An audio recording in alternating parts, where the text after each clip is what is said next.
Hello. My camera's a little fucky right now. The kitten was on my desk today, so everything got fucked up.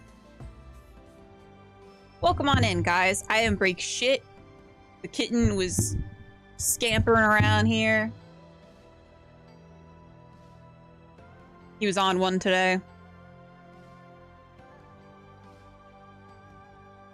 Little orange terror, truly.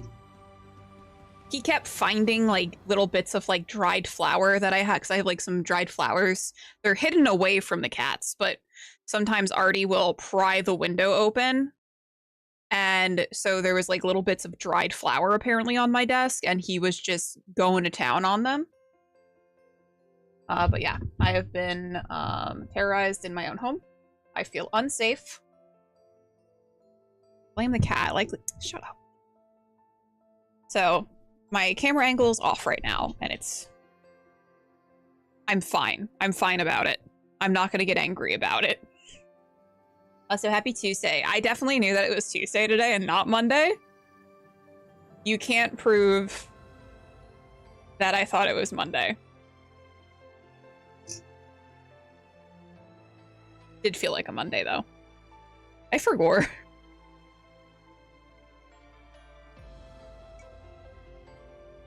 When Sithy was like, Monday part 2, I was like, wait, what? What do you mean? I was like, oh, it's Tuesday. Oh.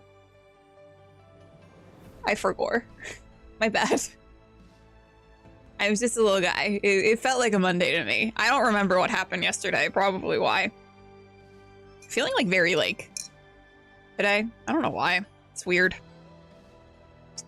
My friend did text me before, so I am, yeah, that's why I ate twice today, because I thought it was different. I'm eating on different days. So my friend texted me today, and she had a baby last year, and she lives back in New York, back home in New York, and obviously I live here in Washington. And she messaged me today, and she was like, hey, I just want to let you know that the baby's first birthday party is on November 16th. I know you won't be here in New York, but I'm always going to invite you. And I literally was just like crying, just being like, I really appreciate that you'll always invite me, even if I won't be able to make it. Mostly because I am probably hormonal. And I was also thinking, like, I literally was just in my feels laying in bed last night. It was like 12 a.m. And I was just like thinking about my youth and all of the stupid shit like me and this particular friend used to get up to. And I was just making myself sad. So truly am just like my own problem. You ever just be sitting up at night and making yourself sad? Just like with an ache so deep in your chest. Me neither. Investment firm commercial from the 80s comes on and you're destroyed.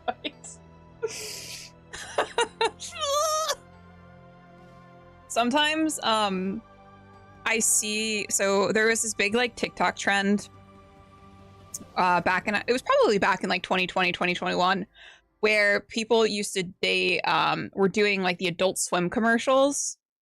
And that shit like made me so emotional. Like watching those fucking TikToks and just like having that nostalgia hit me right in the fucking face. Also, I did find a cat claw on my desk. So the cats were definitely up to some fuck shit. Anyway, we're playing the demo for Scholomatch by Dire Kitten Games today. Let's see. The dev said that it was about 2 to 3 hours, so I'm kind of expecting that this will be the entirety of the stream on like the Draculesti game. So this is sort of a visual novel meets puzzle sort of game. I will read the description from the Steam page. Match gems, level up, and date wizards in this match 3 visual novel with a lot of heart and a little spice. Form deep relationships with fairies, sirens, and werewolves, each with their own endearing personalities and challenges. Make choices that affect your relationships and their destinies. And the art for this game, and you'll see in a second, the art for this game is super beautiful. I really love the art style, and the character design in particular is so good. There's a local lawyer ad by for Miles in the early thousands, pronounced like Science Kirk. And suddenly it changed to Science and Kirk, and I still don't know what happened to Miles. I've thought about this for years. Well, and maybe we'll never know. Maybe you're destined to have that be your white whale. You know? Alright. Gameplay. Ugh. Okay, as you can see, the art is very, very cute. And they changed their catchphrase. Kirk obviously 8 miles. 7, 8, 9, you know? You have a phone. You have a lawyer. What's it now?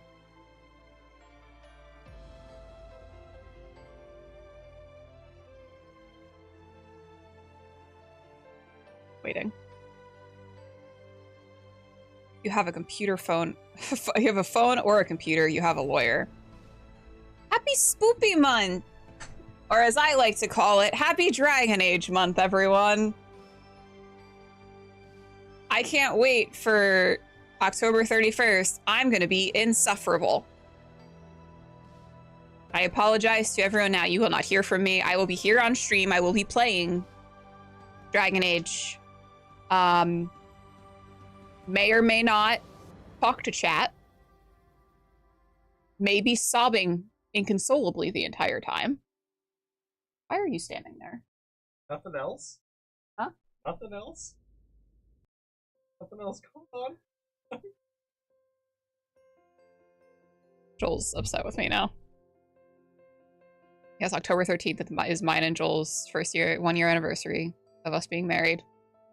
No. No. Take me.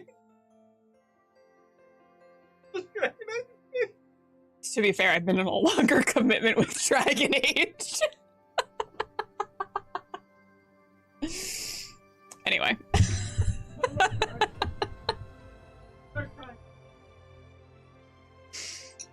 Okay, so here we are. Listen, I made it abundantly clear where my priorities are this month. So let's go. I'm gonna go through the settings. The audio settings, pretty normal. Accessibility, I think it's fun. You can choose different fonts. I like that Comic Sans is definitely an option. I think I'm gonna go with Calibri though. I'm a slut for Calibri. And then we're just gonna start. Some of Scholomatch's scenes can get steamy if you want them to. Descriptions and art never become explicit, but choices with this icon lead towards spicier content. Got it. The default Scholomatch experience, great for most players. Let's see what the other ones are. Story removes all puzzle gameplay for players who just want to enjoy the story. Archmage for players who want to really test their puzzle skills. I'm gonna just go with Wizard for now. The day is finally here! It's time to leave your old life behind and step into a world of magic and wonder. Your letter of invitation in hand, you step up to the shimmering portal in front of you with butterflies in your stomach. Step through. Earth recedes behind you as you're pulled through the veil that separates the world you know from the spirit realms that lie beyond it, shrouded in myth. A moment later, you find yourself in a beautiful meadow of wildflowers under a clear blue sky. Behind you is a dense, vibrant forest. In front of you is a towering castle, its narrow towers reaching hundreds of feet above you. As you take a moment to appreciate the scene, a wind picks up around you. Coalescing into a small vortex a few feet away, the light inside it seems to bend and fold on itself briefly as a boy steps out of it. He smooths his rumpled hair and then smiles as he spots you. Hi. Hello there. I wasn't expecting any new students this far into the semester, but I'm glad to see you. Am I late? He like looks like a little like drow boy. I don't know why. By a couple of weeks, but we'll get you caught up. Oh, I'm Riley Gowan, and I'm the Welcoming Committee. Welcome to Horizon Academy. I use he, they pronouns. Would you mind if I asked you your pronouns? She, her. Wonderful, thank you. I think that this guy's a nerd. I don't know why, I feel it in my soul. Taking a longer look at the terrain around you, you spot students in small groups practicing a dizzying array of magic. Horizon boasts the most diverse body of students of any sanctioned academy in the realms. Most students here came all this way to get away from the familiar. Is that true for you? I'm very new to all of this. I come from a wizarding family. I'm very new to all of this. Oh, how exciting for you. I'm truly envious. After a while, magic just becomes a normal part of your world. But I still remember those first days of discovery and wonder. Please, make sure you enjoy them. Let's get you familiar with how we cast magic here at the academy, so you can start learning from the other students. Shouldn't a teacher be the one teaching me? Are you qualified for this, sir? Where are your credentials? Well, Headmaster Galdrin usually teaches the classes, but he's not around at the moment. Where is he? We don't precisely know. He left shortly before the students arrived and hasn't returned yet. But don't worry.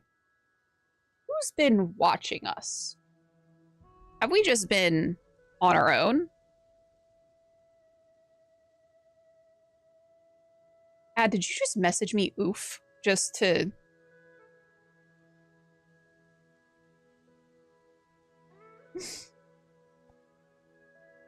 Many of our students know enough to lead seminars, and everyone here has their own gifts and knowledge to share. You'll get a top-notch education regardless. Where did he go? No idea. He didn't bother to leave a note. And there are no other instructors? Afraid not. Galdrin is widely powerful. He ran this entire place himself, so with him gone, it's just the students and the school's enchantments. But the seniors are teaching classes, and so far, that's going quite well. I like that the students are just in charge here. That's funny. That's funny that it didn't immediately devolve into chaos.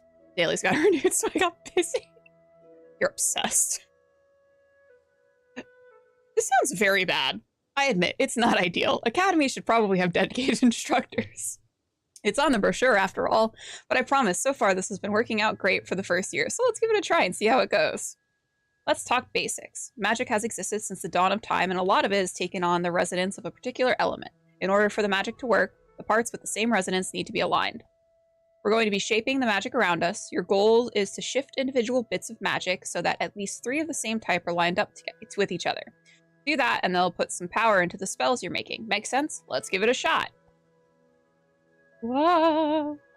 So we saw this game at the Indie Expo in Seattle, and my first thought when I saw this game was, and I don't know if anyone will remember this, but there was a Pokemon game that had this puzzle, and I think it was on the Nintendo 64. Yeah. And that is what this reminded me of. And I love that game, so let's see. Let's do big. Top of the class. Suddenly it's Honey Pop. I like Honey Pop. I have Honey Pop. I like these types of puzzle games. I'm a very simple person. Top of the class. Me. Riley spells take fewer points. Your first spell of the semester goes off without a hitch. A rainbow cloud of flowers, petals swirls around you, and you can shape the air currents they're riding on. Artfully add some of the petals to your hair. Playfully weave petals into Riley's hair. Let the petals fall to the ground. Explode the petals outwards! Oh, a flair for the dramatic, I see. Hell yeah, brother. This is all very well done. Honestly, I'm relieved. You doubted me? Well, no, not precisely. It's just that the school needs talented students more than ever. To, teach the other students.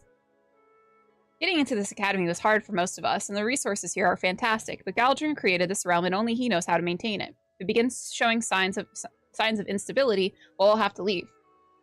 Is there anything we can do about it? The students will need to figure out how to maintain the realm ourselves. To think that we could accomplish what Galdrin did, well, it's daunting, but we have to try. Sounds like you think Galdrin isn't coming back.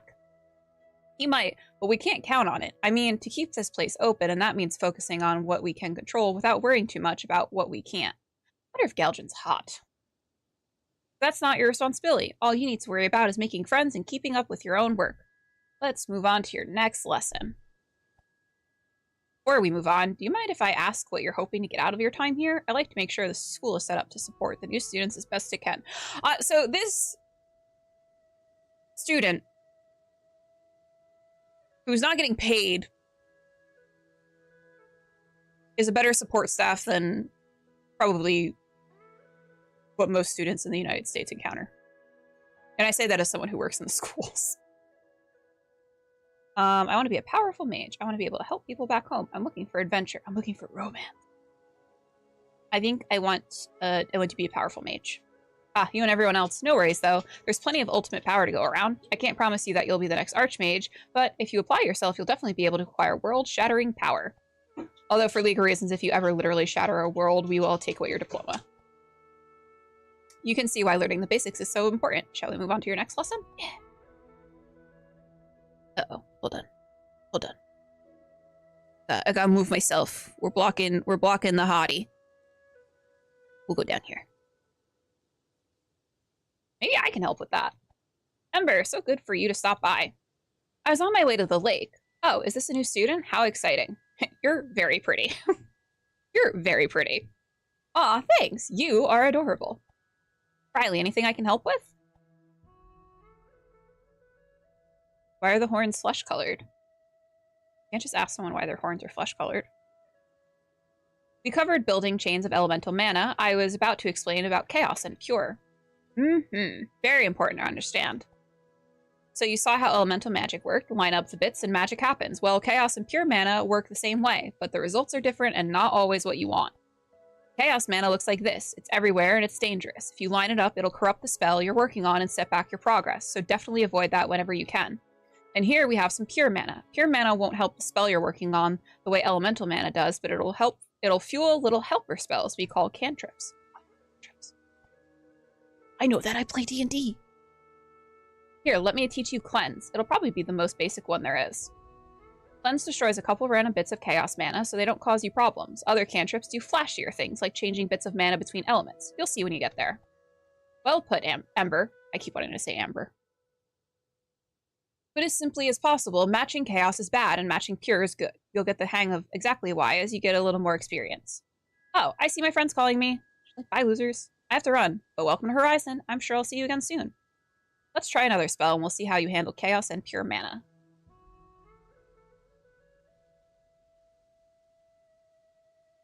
You're a natural. Natural? Oh my god, he speaks. Yeah. Well done. Thank you.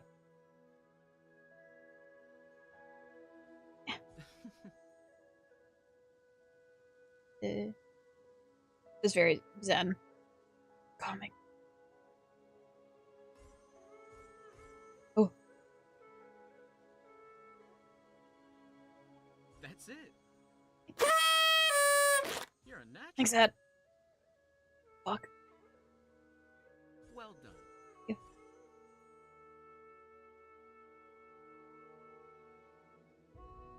A good one. There you go. You're a natural. Thank you.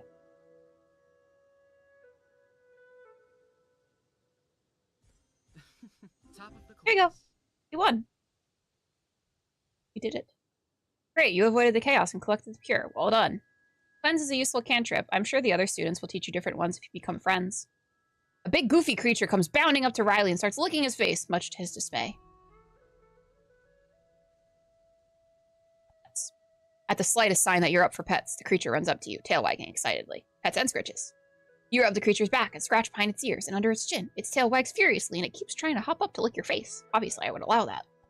Duh. After a few seconds of unbridled puppy energy, it turns back to Riley and nearly knocks him over with an exuberance pounce. Stop that. Go away, you. We're busy here. Go frolic. The creature gives him one final colossal lick across the face and then runs off across the meadow. What's that? Oh, that's just the school mascot. Pay it no mind. What's its name? Oh, of course it has a name. Obviously G something. Gelbert, that's it. Sorry, I'm rather forgetful. He's adorable. Go frolic. Shoot, go frolic. Me when I have a kid. Go frolic. Be gone. You see, I suppose he is. That's good. He's always around, so I'm sure you'll see lots of him. Come with me. We can do this next bit in the castle. That's where most of your classes will be. One last spell, and then I'll let you run off to choose whatever classes you want to attend, and otherwise discover your destiny. Like other, like, yeah, just do whatever you want. I don't know. We're not gonna. What am I? Your fucking? What am I? A cop? Do whatever you want. I'm not your mom. Who organizes classes with Galdron missing?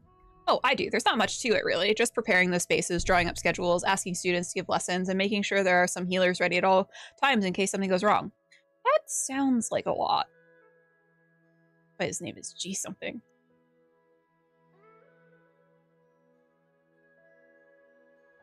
I'm cracking this game wide open.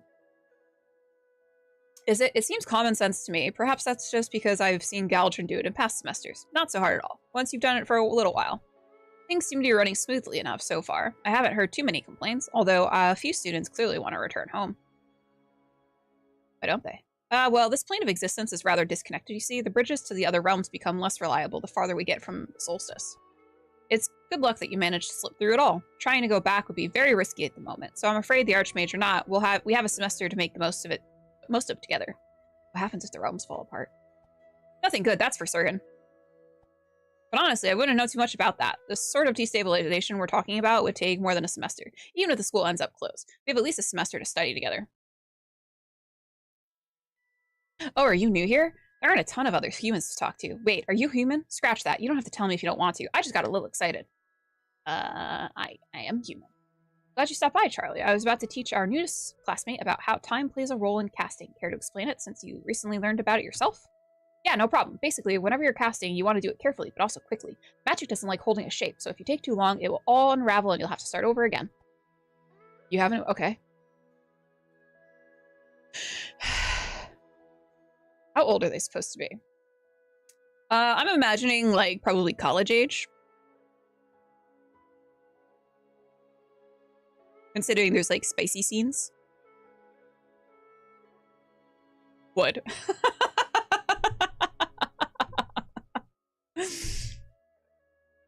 Succinctly put, Charlie, top marks. Here at school, there's not much consequence to failing a spell, but there are certainly situations where the consequences could be dire, so it's good to practice getting it right. I need to go to cast, but I'll see you around, yeah? Yeah. Let's try one more practice spell, and then we can get you settled in. Yeah, spicy-ish scenes. Top marks.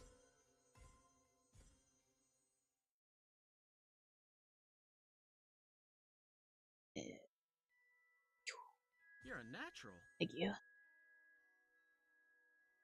Very good at puzzle games.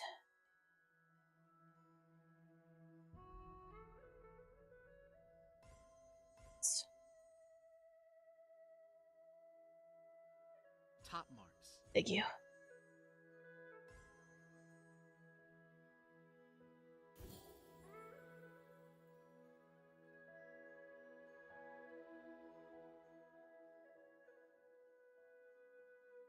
There's a lot going on over here. Well done. There you go. That's it.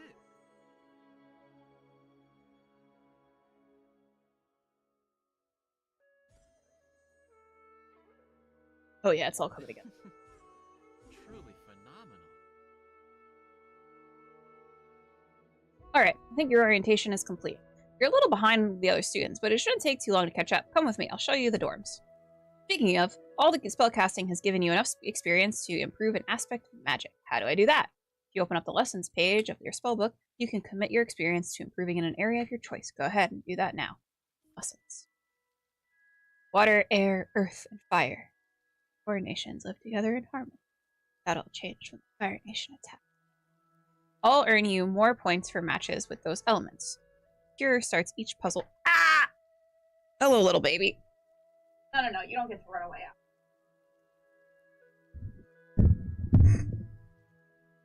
Oatmeal has arrived. Bye. I just got attacked. I got cat hair on me. Orange blur. He just came up and like dug his little claws into my leg.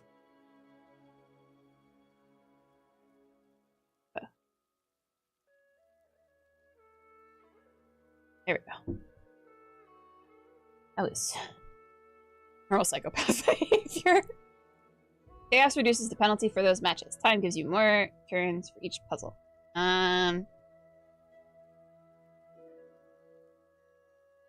Yeah, he was a little psychopath today. I texted Joel and I was like, this cat's being crazy. I want to do... do we want to do fire or earth? I want to do earth. I've always considered myself an earthbender. You know? Done. Wonderful. Wonderful. What's that from?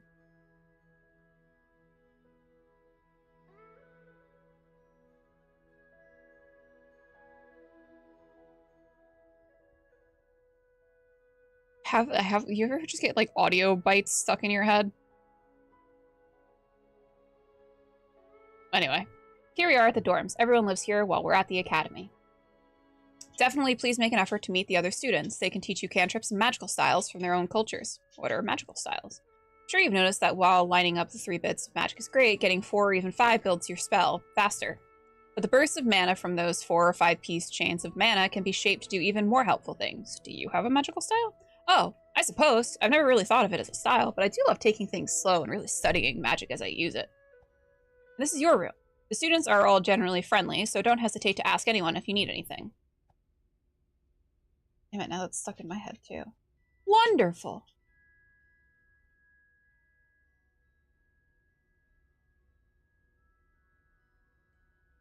I feel like it's like a Dora the Explorer thing. Sounds like a Barbie game. Wonderful! Hi, Barbie! Speaking of other students, there's perhaps one more thing we should discuss that's a bit less formal. What's that? Humans aren't an academic focus of mine. I certainly don't know the myriad. That's me. Cultures that make up your delightful species or how they view dating. How do other people view dating? Well, that's what I wanted to talk to you about before I send you on your way.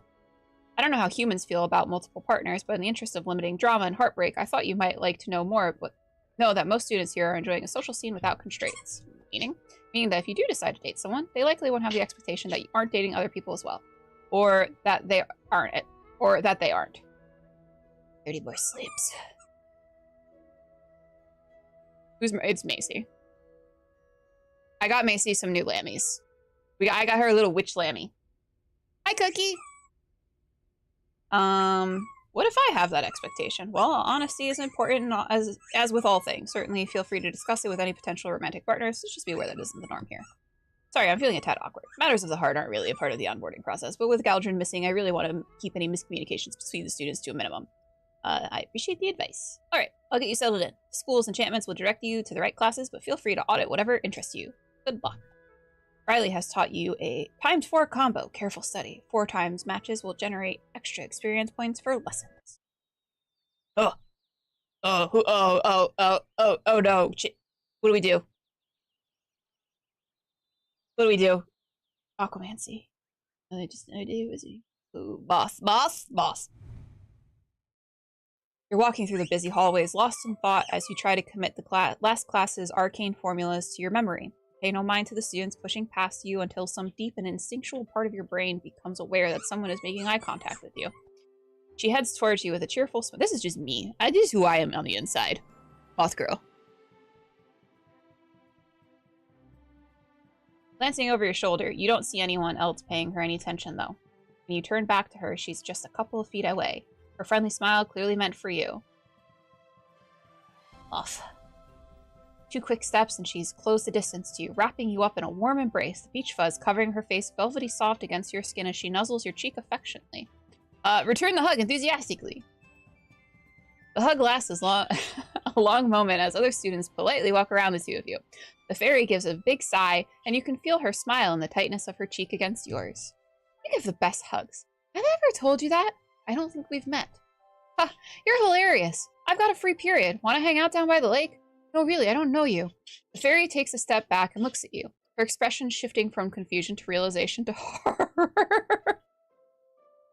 This is such a good fucking, hold on. Hold on, let me move myself so you can see all of it. That is very good. This is very good. This is very pleasing to me. Oh my gosh, you really don't know me, do you? Does that mean this is the first time we're meeting? I'm so embarrassed. Hey, it's okay. Nothing to be embarrassed about. Die. Seriously, I feel a little freaked out if some stranger leapt into my arms. Lots of strange things happen in a wizard school, but it's a really good hug. Why don't you tell me what's going on? It was a really good hug. Well, you're a great hugger, or rather, gosh, this is awkward. Sorry, I'm very flustered. Want to tell me what's going on? Okay, introductions, like a normal person. Hi, I'm Miko, and it's wonderful to make your acquaintance for the first time. It's wonderful to make yours, Miko. Hopeful smile graces her face, and she visibly relaxes. Thanks. Sorry this is going like I imagined, and I'm just sort of trying to recover. You imagine meeting me?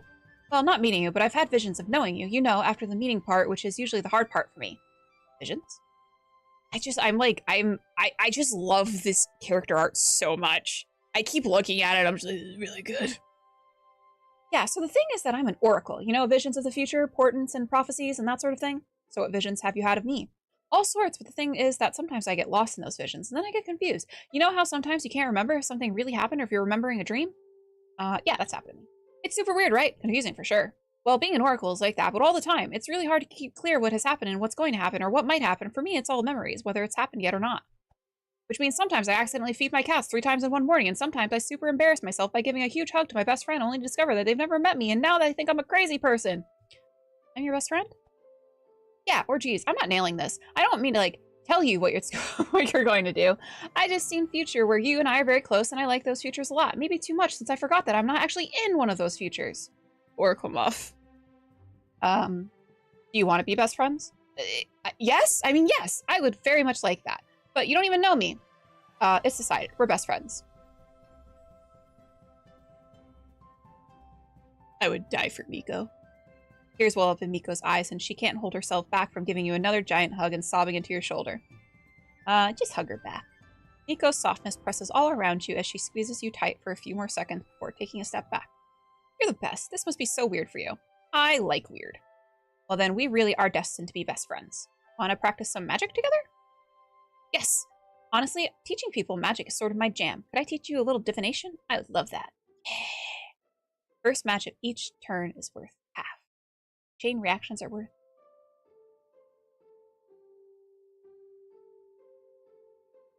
So the first match of each turn is worth half. Chain reaction.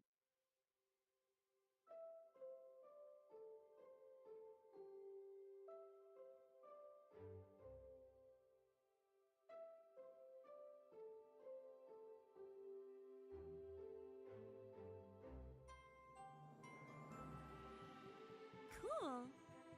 Yeah.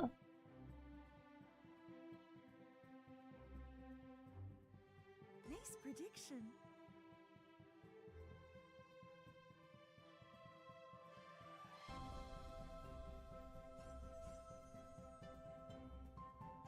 Yay! Hey.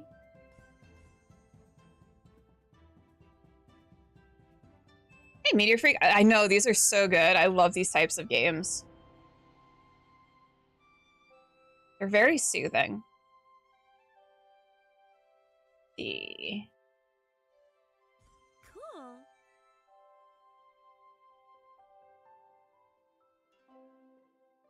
Be careful. Now you're seeing the pattern.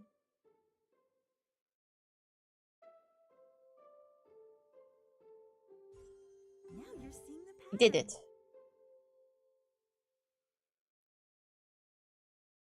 Did you ever play No, I don't think so. Divination is one of the trickier branches of magic, but Miko is an intuitive and enthusiastic instructor. Her awkwardness melts away as she runs you through some warm-ups. It's clear that even though she's a freshman like you, this isn't her first time teaching. Okay, friend, your mana control is looking stellar. Now you just need to choose a scrying surface, something you can look into, unfocus your eyes, and see what the magic allows you to see. We can grab whatever we need from the supply closet. You can read about all the standard options in Chapter 1 of the Divination textbook. A basin of water. Mirror sounds easy. Fire sounds fun. What do you use? Well, I'm an oracle, so I can do a lot of this without tools, or without doing anything on purpose even. But when I do need to do bigger magic, I do love staring into a flame, as a moth would love to do. I think water is more my speed. That's a wonderful choice. Water's a lot like a mirror, except that you can splash it if you see a future you don't like. That doesn't change anything, but it's very satisfying. Let's start by channeling mana into the water and clearing your mind. Get rid of your expectations, and the magic will guide you to the most likely future. Nico guides you, and you start having visions. Just bits and pieces, though. A face, a sound, people shouting so far away. It's an indistinct jumble, but a definite sense of anxiety builds in you. Whatever you're seeing feels important, and you can't get it in focus. The more you try to divine details, the more confused everything gets. Gently, gently, let it slip away. It takes a long time to learn how to focus and interpret. This was a great for a first try. Don't worry, you'll get good at this soon enough. Trust me, I know. Whatever I saw felt worrying. Did it? That's a pretty common response to dipping your toes into the stream of time. General uneasiness at the unknown, you know. Let's do some more later, and I'll help you get a clearer picture, so that you can see whatever it is isn't so bad. Alright. Thanks for letting me teach you a little bit. I really like teaching people. It makes me feel less shy. Well, you're great at it. Thanks. I feel like a little like I'm cheating, because this all comes naturally to me. Also, I'm a fairy, so I'm used to magic in general. This is really nice. I feel like things worked out okay. Things worked out fine. We remember this clearly? Well, you've got a new best friend, right? I do!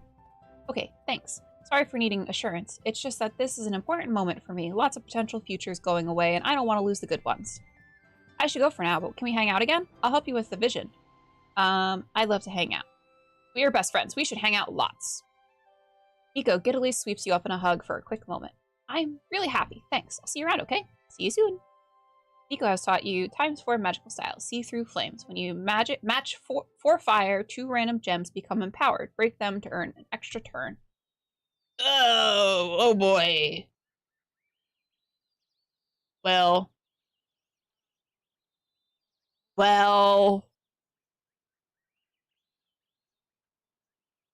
We go to Miko again. We gotta meet new people. We can't just focus on one person, even though I do love them off. Learning to harness the raw elemental power of the universe is exciting. So exciting that it's easy to forget that it is also quite dangerous, and that it's important to pay attention to what you're doing rather than daydream about what you will someday do with all this power.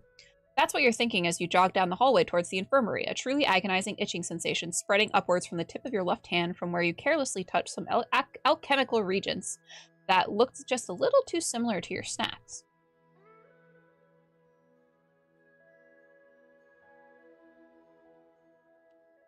I feel like this. Got eczema? You got eczema? You got lotion for that? I think this game's got my number, dude.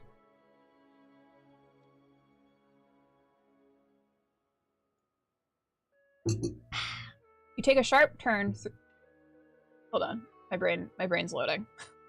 You take a sharp turn through the infirmary's door and are greeted by a facility that is completely empty aside from one student sitting at the attendant's desk, speaking over top of a heavy tome with marked disinterest in your plight. Excuse me, would I get you some healing? It seems that you could. Oh, of course, let me take a look. With a put-upon sigh, the healer gets up and walks over to you, taking your arm gently and looking carefully at your hand, which has begun to take on a purple tint. Well, now, if I was an expert in human hands, and I happen to be just that, I would say that this certainly has far too much blood in it. And more by the second. Quite the conundrum. Please help. Fortunately, I have just the thing. One moment. Releasing your hand, they walk over to a nearby cabinet. Passing by an abundance of salves and potions, they grab a book and bring it to you. A Beginner's Guide to Magical Maladies. There you are. Chapter 5, I believe. Should have a simple remedy for your current predicament. I guess start reading? A wise choice. Best of luck to you. Avail yourself of whatever supplies you need. Cases of sanguine overabundance, one must first tie 8 grams of thistle together with twine, then fix that hand. Chaos gems are more common. Oh no. Terrible. Awful. Not like that. Oh yeah. Beep boop, beep, beep bop, beep boop, beep bop, beep boop, beep bop.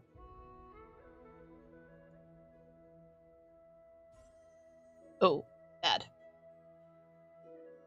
Careful, SpongeBob. Careful, SpongeBob.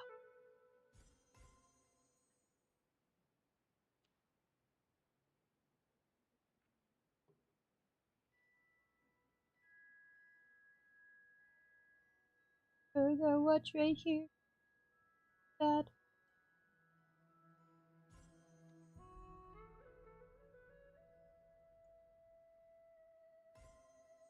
Oh, looks like you're trying. I don't know. Are they being nice to me or are they being mean to me? I don't know. I just have you got eczema stuck in my head. I need to get here, man.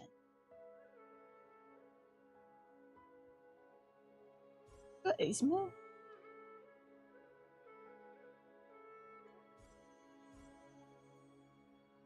My mom keeps my lotion for my eczema in her pocketbook.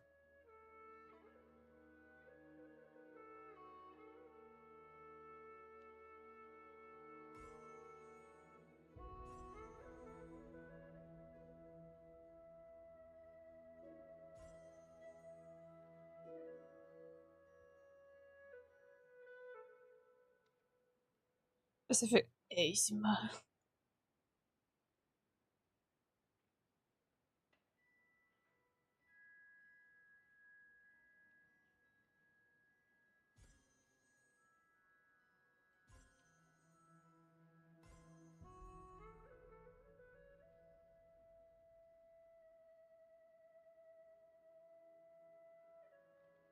I'm just trying to avoid this area because I don't want to fuck with the chaos. Anna.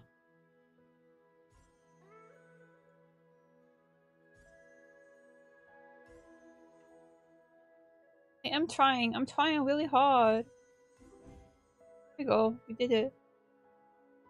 Good job, everyone.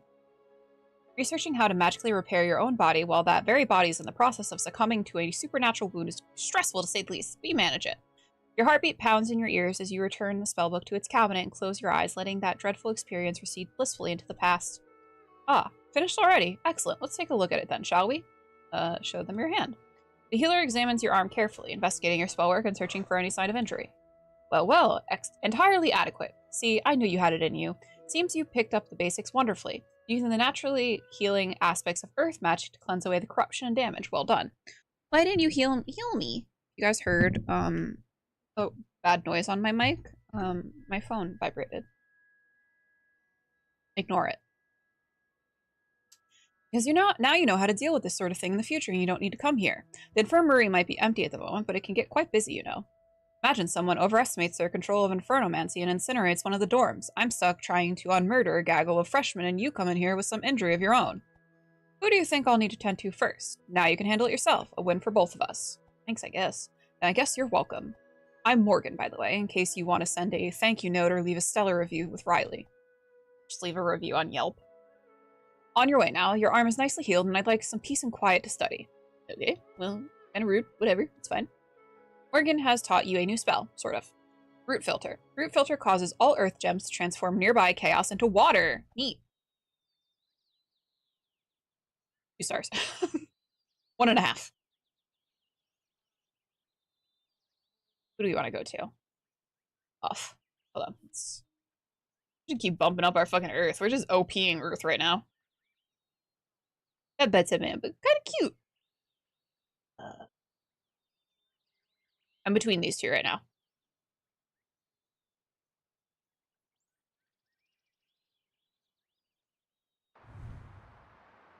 Today's lecture is outdoors, where you can be a bit closer to the elements you're studying. You're yawning and letting your mind wander as a long lecture ends and students start pairing up for practice. There's a lot going on around you, but your eyes keep settling on a student you haven't talked to yet. Hey, new kid, come here! You blink to clear your head as you stand up and walk over. Cassie! I have a character named Cassie. I'm Cassie. I saw you looking my way. What's up? You're nice to look at. I'm not sure. It was a weird compulsion.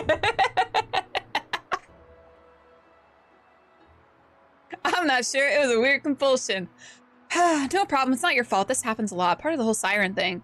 A siren? Really? Yep. Siren with a capital S. You know, ocean fae that lure sailors into crashing their ships into the rocks with our sexy, sexy songs. Watch out or I'm gonna get ya. Teach me. No, it's not a spell. It's like our whole thing. If you're not a siren, then you can't do it. Ooh, but I can teach you aquamancy, yeah?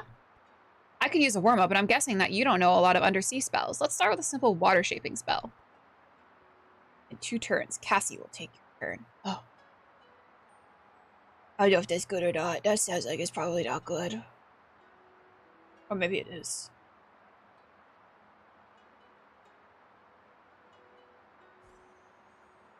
Oh, oh baby.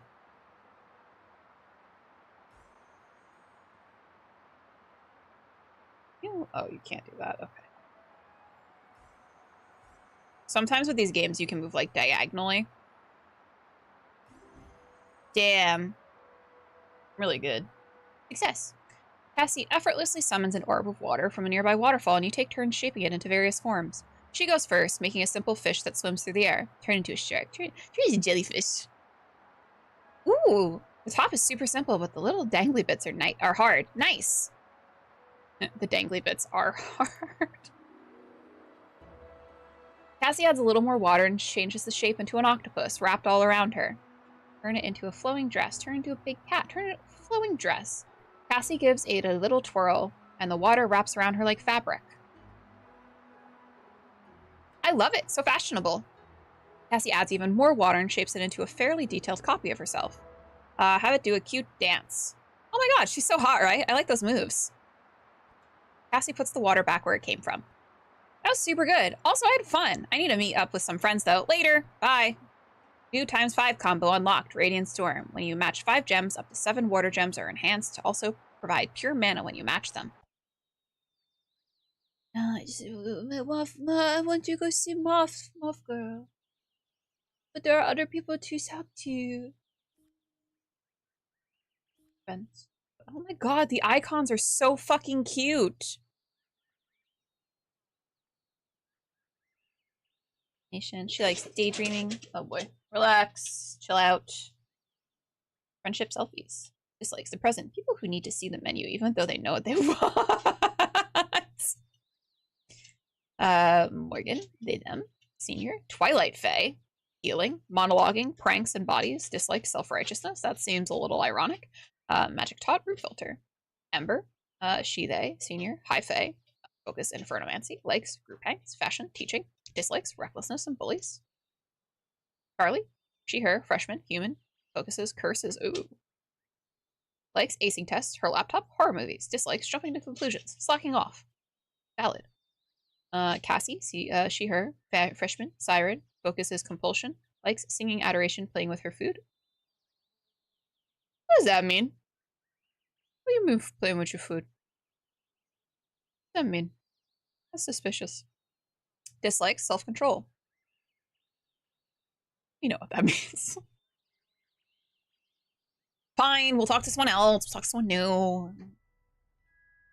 Lost in your own thoughts, you head back to your room. You're startled as someone moves to block your way. His smile is in contrast to his aggressive posture, and glancing around, you see other students giving you some space. Hey, defend yourself. Oh yeah, you're catching these spells. Just what I wanted to hear. Attack. The wizard is clearly an experienced duelist, and you rush to create defensive words as he starts hurling magic at you. Combat casting. Unstable gems cost you a turn if you don't match them in time. Okay, now I'm nervous. Thank you. Stable gems. Uncut gems.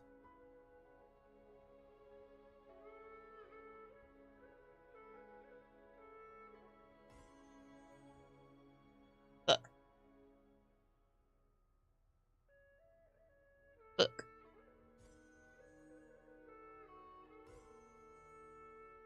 Pick.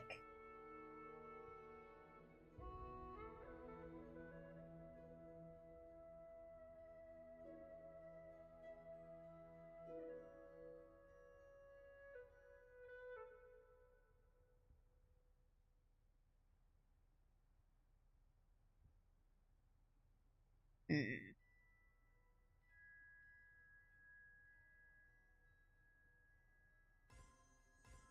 Keep your wards up. No! Keep your wards up. I know, I'm sorry. I'm giving her all she got, Captain. Impressive.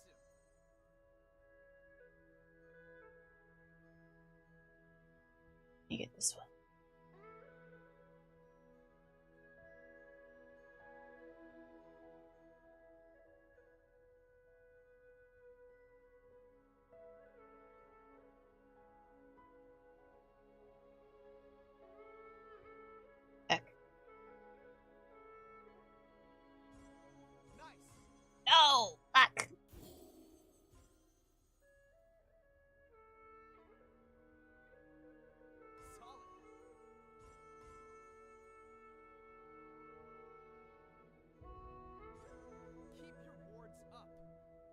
It's be a little.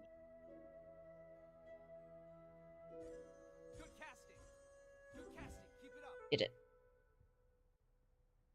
I like when you do one and then it just keeps going like that. It's very satisfying.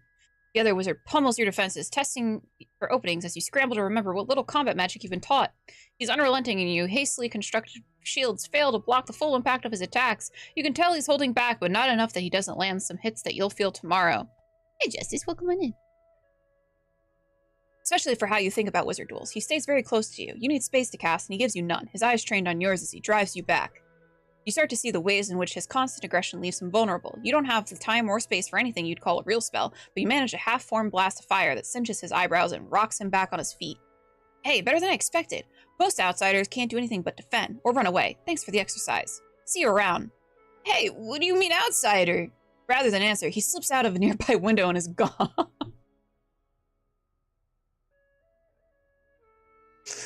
I like the vision of just, like, him just, like, there's a hallway, and instead he just exits via window. That's funny. Setting your opponent has taught you a new spell, Force Wave. Force Waves lets you shift an entire row of gems one space to the left. Is he a Pokemon?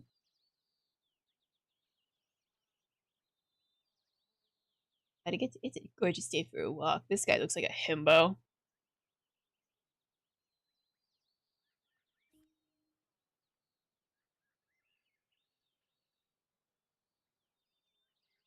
Oh. She's pretty. A girl sits alone, focused on a spellbook that floats a foot from her face, the pages occasionally turning on their own. While many of the nearby students keep glancing at her, none approach or speak to her. She doesn't look up as you approach. Excuse me. Can I help you? We practice magic together? No. Why not? Because I am busy and I do not need practice. There are plenty of other novices around to play with. I suggest you corner one of them. Everyone needs practice. Not me. You sound important. Who are you? With a small sigh, she flicks her wrist and the book disappears in a shimmer of light. She glances at the other students who are all suddenly engrossed in other things.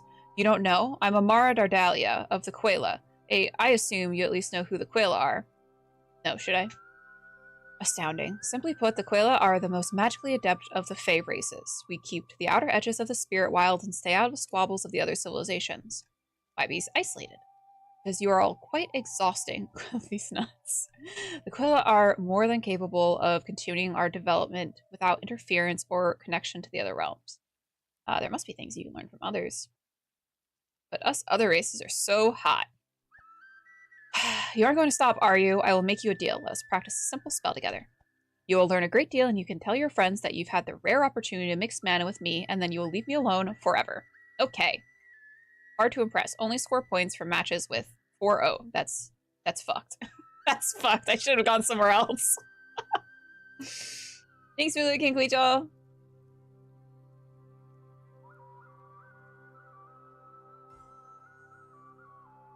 Four or more.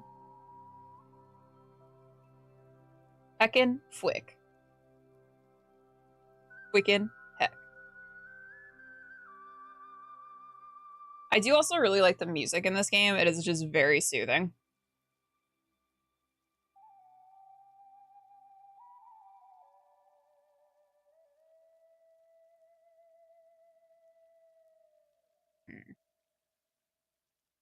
Oh.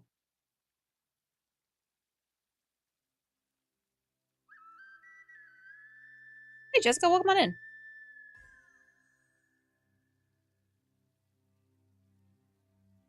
Oh, this kind of get yeah, same. I don't like feeling pressured. Sometimes I want to think. I don't like thinking often, but when I do.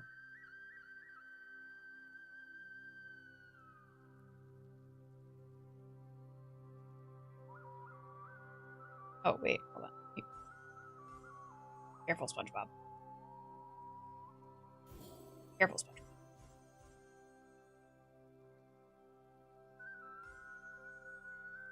Yeah, it's about shiny rocks. I don't always think. When I do. Rocks. Jingle jangle.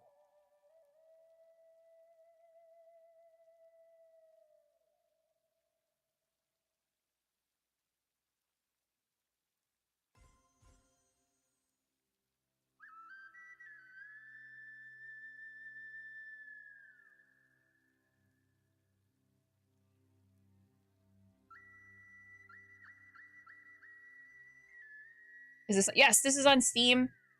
If you click my pinned comment at the top of chat, it'll link you to the Steam page. Right now, it is just the demo that's out. Full game has not quite yet been released.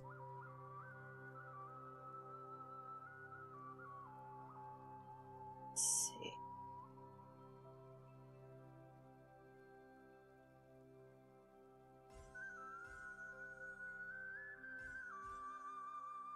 She said acceptable. Huge.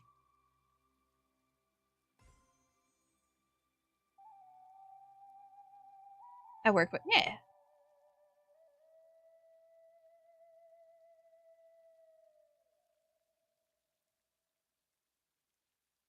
Four.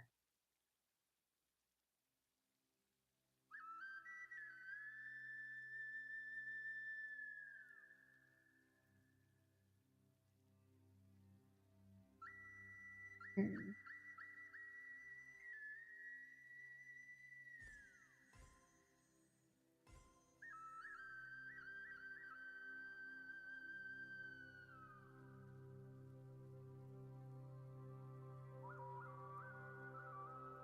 I feel like I'm gonna fail this one.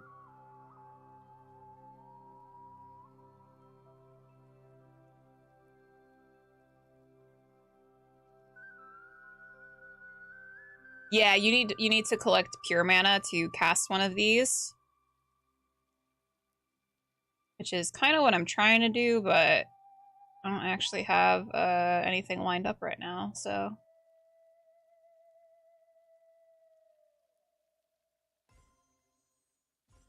That one.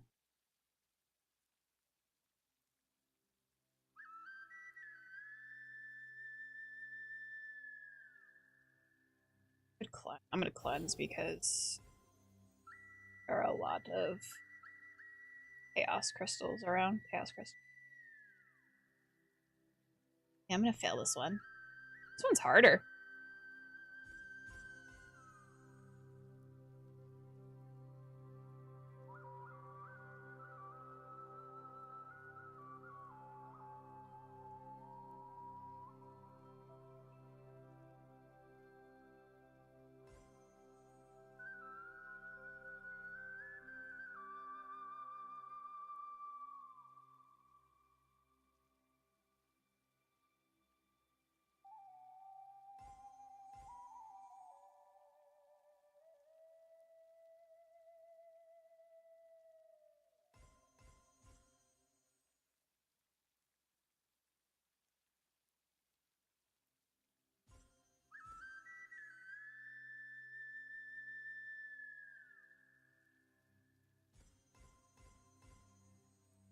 Heck.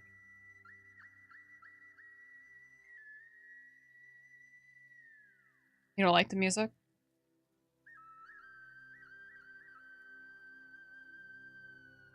I think it's coming.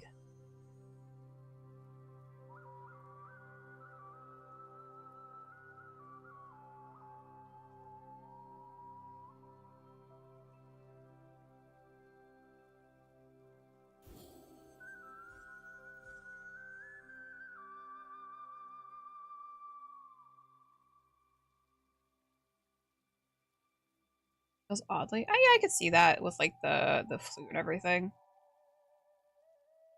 Heck. Unfortunate. Pay attention. Ugh. She's mad at me. I wasted her time. Well, I didn't need magic to know that how that was going to turn out. On your way, I have things to accomplish. Alright, let's go to this guy. Another idyllic day passes by at the academy, and you take a few minutes to relax outside and watch the clouds pass overhead. Lying in the lush grass, listening to a nearby brook, and watching an eagle soar in lazy circles. You wonder idly whether this peaceful realm existed before the academy was built, or if the entire place was built to support the school. In either case, you're lucky to be able to experience it. The peaceful moment is broken by a spray of arcane bolts that streak up from the castle and into the sky.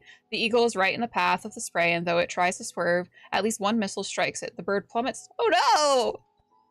You dash through the tree line, eyes locking on the falling eagle. At full sprint, you think you can get to it before it hits the ground. Moments before the eagle will hit the ground, you hear it crashing to your right. Something large is running right at you. If you take your eyes off the bird, you won't catch it. No, I'm going to catch the eagle! You sprinted this far to save the eagle. You're not going to bail on it now. You put a little extra oomph into your last step and launch yourself towards the bird, now mere feet from the ground. Despite how fast you're moving, you manage to wrap your arms protectively around the bird just before something slams into your side hard and sends you bouncing along the ground. Your body aches and you manage to protect the bird from the impact and breathe a sigh of relief as it moves feebly in your arms, injured but still alive. A few feet away, a powerfully built boy is picking himself up off the ground where he landed after smashing into you. Oh no, I'm so sorry. I was just trying to catch the bird. Is it okay? Did you do this? It's badly hurt. But alive, you saved it. Thank you. Can I see it? Can we help? Gently, you set the eagle down on the ground between you. It's still breathing, but only barely. Oh no, oh no, oh no. This is terrible. It's okay, little buddy. It's okay. Everything's going to be all right. Hey, do you know anything about healing? I'm not like the best at it. Yeah, Morgan gave me a lesson. Oh, good. Can you help the bird? It's pretty messed up. All right. As you begin the spell, the boy looks back and forth between you and the bird, biting his lip. You cannot move chaos gems. Okay. Bing bong. Oh, hell yeah, brother. Oh, fucking easy clap.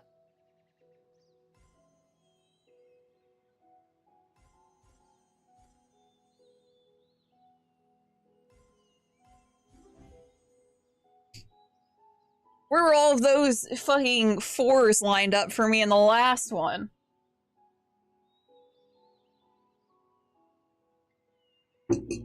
Whatever hit the eagle burned off its tail feathers. Oh, what would feathers? And scorched its legs badly. As calmly as you can, you gather healing magic and push it gently into the burnt muscle and bone, feeling it slowly regenerate. With a final invocation, you tie off the magic and lower your arm, exhausted. The eagle is still in no shape to fly, but it'll live. With some help, you think it will recover. What's up, y'all? Who's rocking the fuck out tonight? Just jamming out with my clam out, you know. Yo, you saved Connor. Connor? I don't know, he just looks like a Connor to me. Good to meet you. Good to meet— oh, his name's Heron. Interesting. Good to meet you too. I'm Heron, by the way. You know who attacked the eagle? I don't think anyone attacked him on purpose. Sometimes people get really excited when they master a new spell and don't pay enough attention to what's around them. Connor has terrible luck. Yeah, poor little buddy. But he also has good luck because you were nice enough to run over and save him. So did you. Oh, that's true. I guess he's extra lucky. This sort of thing happens a lot around here. People don't know how strong they are, and sometimes they don't pay enough attention to what's around them. Very hard for young wizards. Like, we're all learning all this new power. It's fun to use, and we don't really know how dangerous it can be. That's part of why I stay away from the flashy stuff, mostly focus on cooking magic. Cooking magic? Yeah, check it out! Aaron pulls out a small pouch of veggies out of his pack, and with a quick wave of his hand, they cook before your eyes. From the smell, Aaron must have seasoned them earlier. Your stomach rumbles in response. This man for sure tries to put pants on as a shirt. I love a stupid man. You know? Love me a stupid man. Here, these are for you, as a thanks for saving Connor. This is sort of magic I get excited about. Quick, delicious, and no one gets hurt. I guess people are being a little reckless since the headmaster is gone, but that just means people like us need to step up, help out where we can, you know? A bell sounds in the school, up the hill. Heron gently scoops up the eagle, who is surprisingly tolerant about the entire situation. I can't be late to class again. Is it okay if I take Connor? I can take care of him while he gets better. Sure. Thanks. We'll be in room 35 in the freshman dorms if you ever want to come visit. Bye. Heron taught you a new spell, Simmer. Simmer turns several water gems into air gems. I can take care of eagles. Like, actually? Ate a fat gummy, poured a mug of sake, and got some APP on the plate. Hell yeah. Sounds like you're having a good fucking night.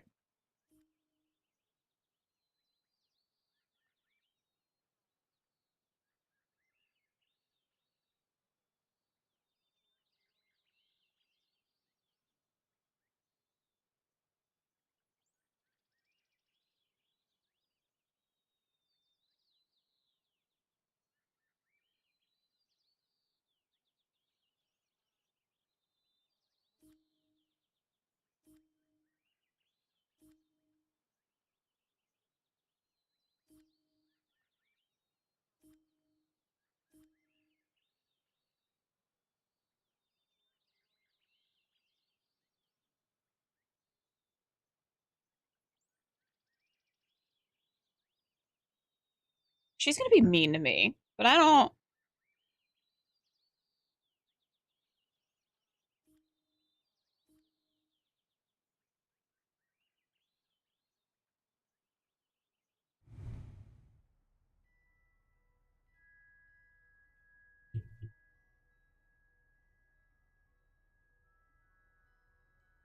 Hyphen. Hey there, killer. I appreciate someone as ready for a scrap as I am. You don't see a lot of that around here. Name's Typhon. Attack him! You attempt to catch him off guard, but he scrambles back and avoids the blow, laughing. Ha! I love this energy. Let me ask a quick question, and then I've got plenty of time to play. Fine. What's your combat training? I've been in a few fights. Yeah, I can tell you're scrappy, even if your technique is a little sloppy. No better teacher than life, and it puts you ahead of a lot of people around here in my book. Prissy mages learn a few spells and forget that an elbow to the neck is just as crippling as a powerful curse. Except for like half unicorn? I don't know. I'll look at his thing afterwards. Honestly, bring an elbow to a fucking magic fight, you know? Kitten is being mischievous. Is that the bell? Damn, still getting used to my schedule. I hate to miss a chance for a sparring match with someone who's decent, though. You up to go another round? Always. Let's go.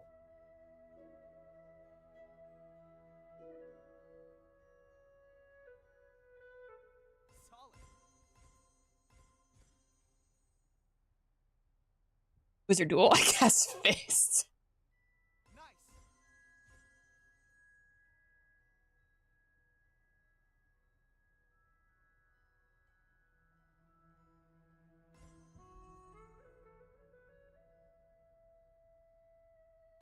Good casting.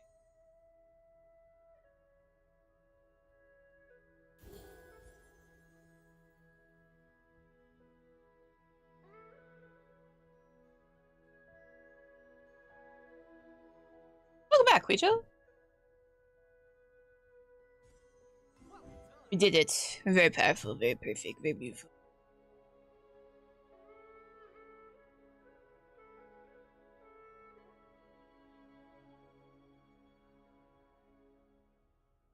Typhon moves forward with an aggressive posture, but also with a bit more caution than before. You can tell he's not eager to lose his eyebrows again.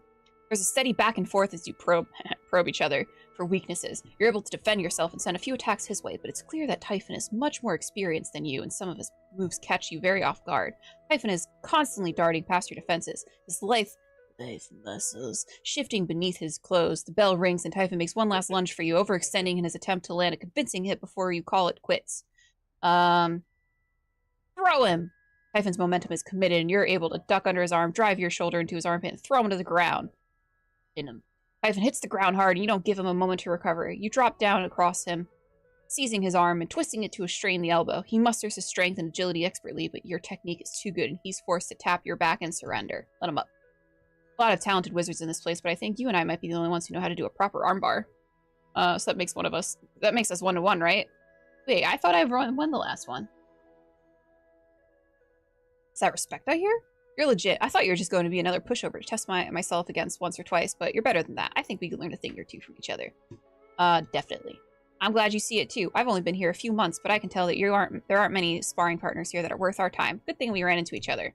A knack for violence is the best way to be safe for Remnant. Remnant? Right, you're human, so I guess you don't know about us. Huh? We're nomads, and the major realms are always trying to push us around. Why is that? Because bullies always feel bigger when they have someone smaller to push around, and there aren't many of us. Suffice to say that danger and violence are all I've ever gotten from outsiders, so I decided if I couldn't get away from violence, I'd do it on my terms. That's why I'm here. I'm going to learn everything I can about magic, so when I go back to my people, I can form a mercenary company. Not a safe life, but that's not in the cards anyway. What kind of mercenary company? Not sure. That's part of why I'm here, to meet all of these kids from the richer realms and learn what they need. I'm not afraid of fighting people, but I'm angling for monster hunting. That's a thing? That's a thing for sure. The major realms all have borders with spirit wilds, and all sorts of nightmares are lurking out there. And all of those soft people will pay a lot not to deal with it themselves. Us Remnant have been forced to live out there for generations. It's dangerous, but we're used to it. Me and my friends figured that if I came here and learned advanced magic, we can make a real attempt at this. I should get to my next class, but thanks for sparring match and the conversation. I don't normally talk about this stuff with outsiders, but I appreciate you listening. Later. Later.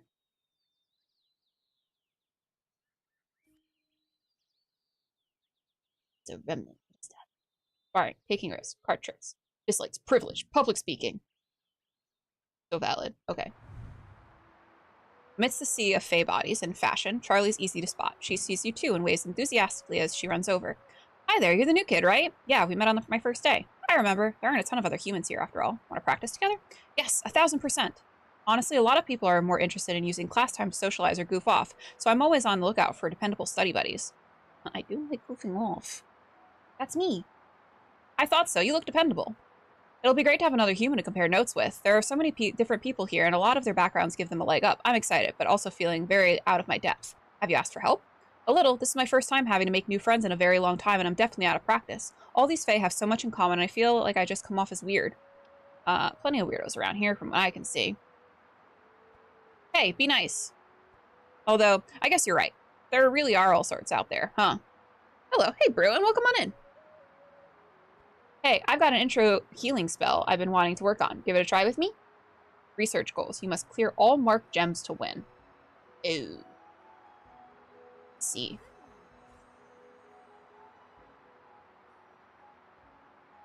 Sweet.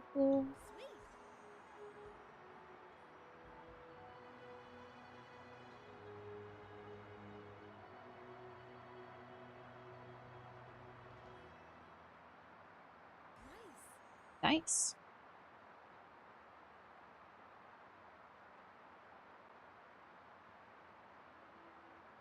I guess there was only that one gem that was marked.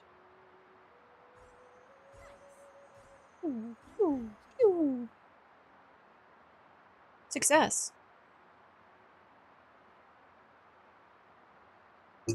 Charlie's spell is a very simple healing spell, good for fixing up bruises and scrapes. The two of you spend a lovely couple of hours hanging out as you wander the grounds looking for students to practice on. The spell works on everyone, but you notice it responds slightly different to different species. Charlie takes very detailed notes on her laptop. After the two...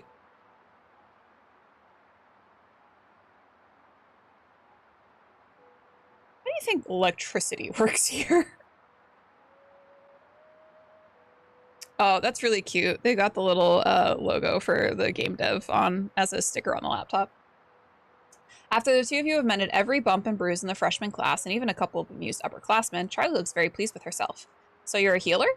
I haven't really decided yet. I'm kind of interested in everything. I mean, it's magic. Everything about it is interesting. But I do think a lot of how magic can sustain life. Not just healing, but stopping death entirely. Immortality. I want to find out how to do that. Oh, is that all? I mean, yes, there's loads of other cool stuff, but think about it. If you can solve the question of immortality, heck, even if you can just extend your life by a lot, suddenly you've got a lot of time for all of the rest of it. Being at school with all of these other different people is a great opportunity for research. So many different species, and most with much longer lifespans than humans. Why? How? Can we create spells to mimic some of their abilities and experiences? I want to learn all about that. But I'm getting ahead of myself. We did a good job with our little healing spell, and that's a great first step. Teamwork! Makes the dream work. I'm really glad I met you. I like everyone here, but it's nice to hang out with someone from the same general background, you know? Movies and smartphones and learning magic from scratch. Are humans so different? A lot of the students here have some inherent expression of magic. Humans can learn magic, but we start from zero. That's why we have so much more technology to make up for it.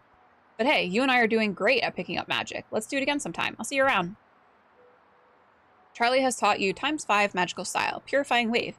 Get a ×5 match, turn up to 8 chaos gems into normal elemental gems. I've waited long enough to talk to my girl. You're walking across the school grounds when you hear a soft flutter of wings behind you and turn to see Miko lightly touching down in the grass, her flight transitioning smoothly into a playful step. She opens her mouth, but then closes it again, biting her lip for a moment as her gaze falters with anxious doubt. Excuse me, but do you know who I am? I better know, my best friend. Miko's face lights up with joy as she takes a quick step towards you, stops herself, and quickly takes a journal out of her bag with things that actually happened written on the front in childish script. She scans a few pages, nods to herself, and puts it away. Taking a last step towards you, she double-checks to make sure she isn't misstepping in some way, and then gives you a quick and enthusiastic hug. I would literally die for Miko. I want to sob. I love her so much. Thanks for being my friend. It's a little embarrassing, but I'm pretty homesick. I didn't think I'd miss my friends from high school this much, and I haven't done well at meeting new people here. Gone to high school? Yep, I grew up in the suburbs with my mom. Most fairies on Earth avoid humans these days, but not me and Mom. Mom says humans deserve guidance as much as anyone, so we need to be available. And we have glamour, so we fit right in. I feel really lucky actually. The world has all sorts of problems, but humans are great. I really like growing up with them. I'm looking forward to going back after I graduate. What was human high school like for you? Probably the same as yours. I rode the bus, struggled with tests, tried to stay out of drama, failed to stay out of drama, kissed some people, made some mistakes, you know, normal stuff. Sounds like a great time. Parts of it were. Starting to have visions was scary, and not being able to talk about it with my friends sucked. Humans are the bane of the existence. Cheers, I'll drink to that, bull. Let me open my Gatorade. Cheers, I drink to that.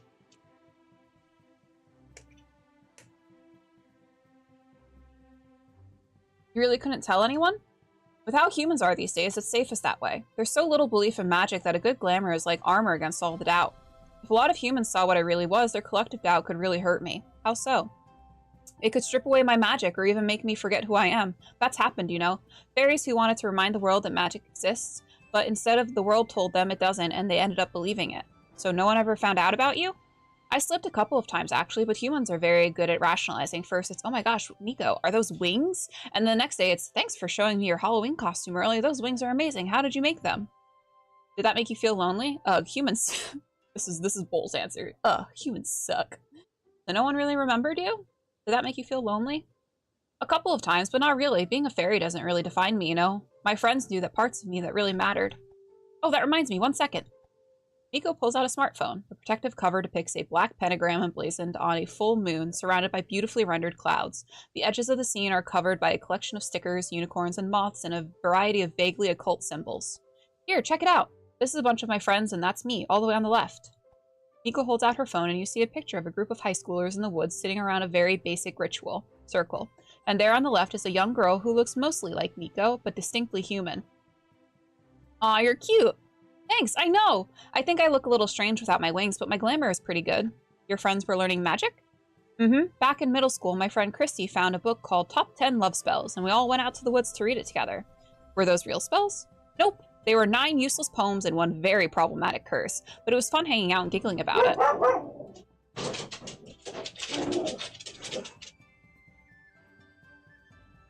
do you even know anyone was there? You were across the room. Fucking dog, dude.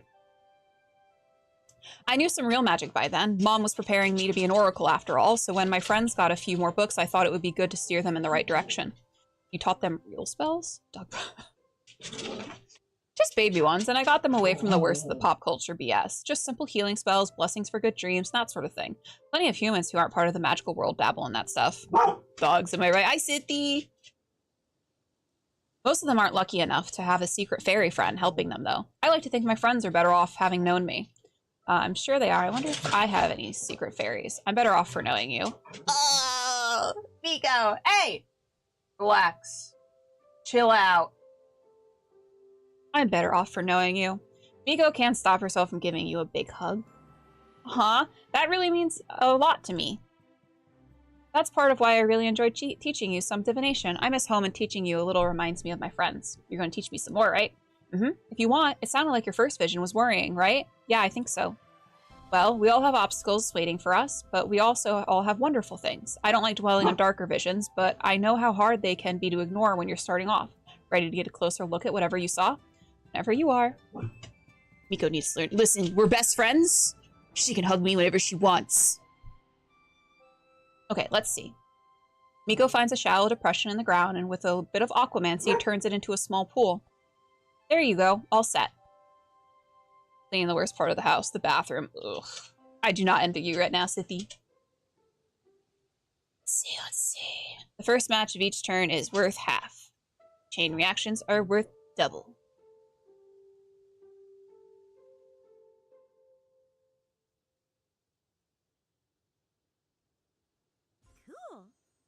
Cool. Excuse me. Hiccups.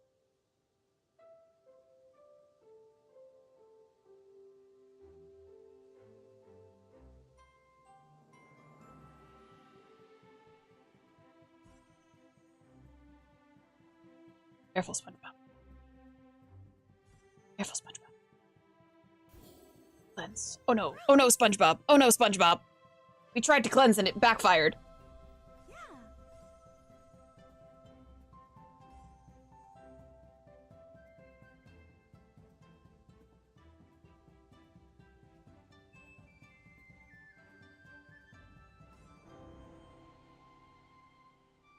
Vert 6. Air. Move an entire row. I think we're gonna do that.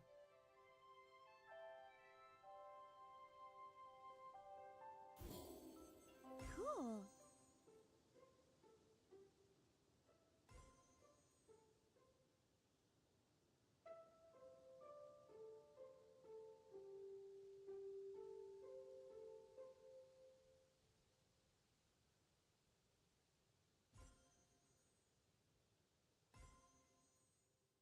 you're seeing Huge.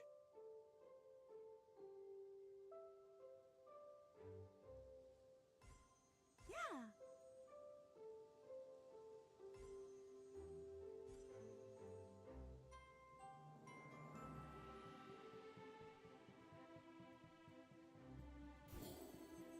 Ah, not again!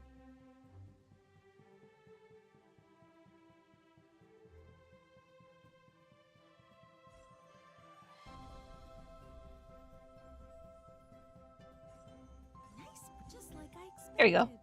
You did it. You stare into your pool of water while casting a spell Miko teaches you, and at the end of it, lightly drag your fingers across the surface, sending ripples in all directions. Don't push too hard. Let the magic show you what it wants to show you. At first, there are just the barest hints of sights and sounds, solid enough that you know you aren't just imagining it, but nothing you can identify. Someone shouting from far away, and a rainbow of light is twisting around itself. Now let's give the magic a little direction. Focus on one sight or sound and do your best to ignore the rest. Focus on the voice, focus on the lights, focus on the voice. Not working. The strands are out of balance. Where's Amara? Did she really not come? We need her now. Watch out. It's coming apart. Protect the freshman. It's going to... Riley's voice is lost in a building cacophony of sound through which you can make out many people screaming. They're calling out to you. Why didn't you save them? You have to save them. Hey there. Hey, look at me. Focus on my voice, here and now. Come back to where we are. There you go. We're here together and everything's fine. Just breathe. You're natural, but I definitely understand that it doesn't always feel like a gift. Can you tell me what you saw? Riley was in trouble. It sounded really bad. I'm sorry that you went through that. I've had my share of visions of doom, believe me. Did I literally see the future? A possible future, yes. There are lots of divinatory rituals that work through symbolism, but this isn't one of them. You experienced something that could happen. Possible, so it might not happen? Yeah, it's unlikely. Usually when someone first starts learning divination, they see the most likely future since those are all most solid, but your mood can definitely impact that. Back home, I helped some friends learn the very basics of dream divination. Some of them had romantic visions that were optimistic. If you're under a lot of pressure, or you've been focusing on all the responsibilities that come with learning magic, then you're probably being hypervigilant about possible dangers. We can keep working on it if you'd like. In case it's not obvious, I'd love to hang out more. And if you learn a bit more divination magic, you'll be able to control your visions better, see things more clearly if you want. I would really appreciate that. Of course, I know better than anyone how Hortense can wear away at you. Don't worry, we'll put your mind at ease as quick as we can. Miko turns to leave, hesitates, then spins around and gives you one more giant hug. Her cheek is warm against yours and you can feel her smile. I'm really glad to actually be living a future where I know you. It's really awesome. Sorry I'm being weird again. I like weird. Thanks. See you soon, okay? See you soon. I hope Amara will give me a second chance to prove myself. I'm really sorry, Amara.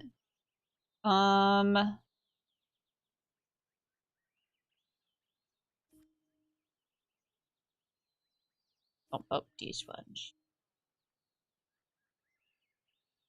It's hard to ignore the vision I had. Typhon's probably interested in another sparring match. We'll go to Amara. You again. I thought I made myself clear that it was a one-time opportunity. One more chance, please. Fine, watching you fail will take less time than convincing you to leave. Only score points for matches with 4 or more gems. Like...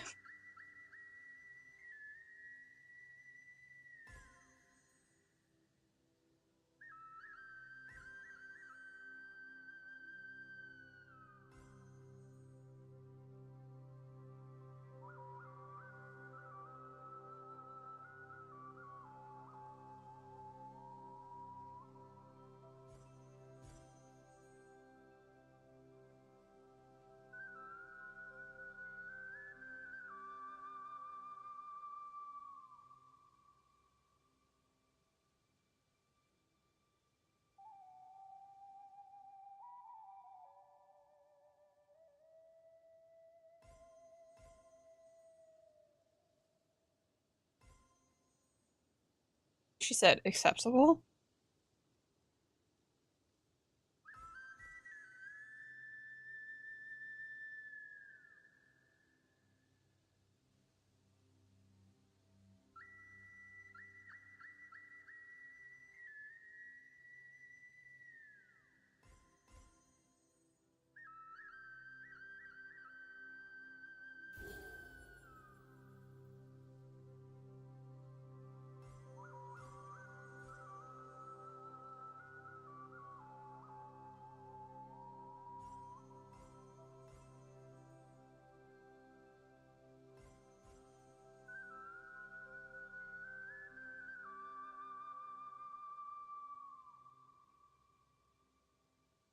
Some of the chaos.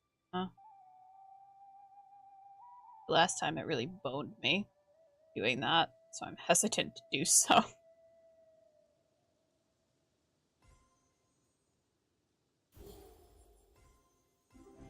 We did it! That spell, as it turned out, is the creation of a small rain cloud. You've done this a few times before, but doing it with Amara is hard. Every time you've even remotely sloppy or take a shortcut, she whisks the mana away and has you start over. By the end, you're sweating and sore. Thank you for the lesson. With a knowing look, she puts a finger to your lips and directs your attention to the little cloud. In your experience, these sorts of small conjurations disperse shortly after you stop shaping them. This one hangs in the air, unchanging, but for the constant stream of droplets falling from it.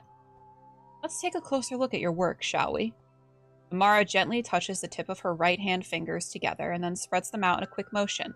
Your rain cloud expands and envelops the two of you. Properly formed magic, self-reinforcing from ambient energy, without a change in the local environment, this will last just shy of 3 hours. Not perfect by any means, but completely done.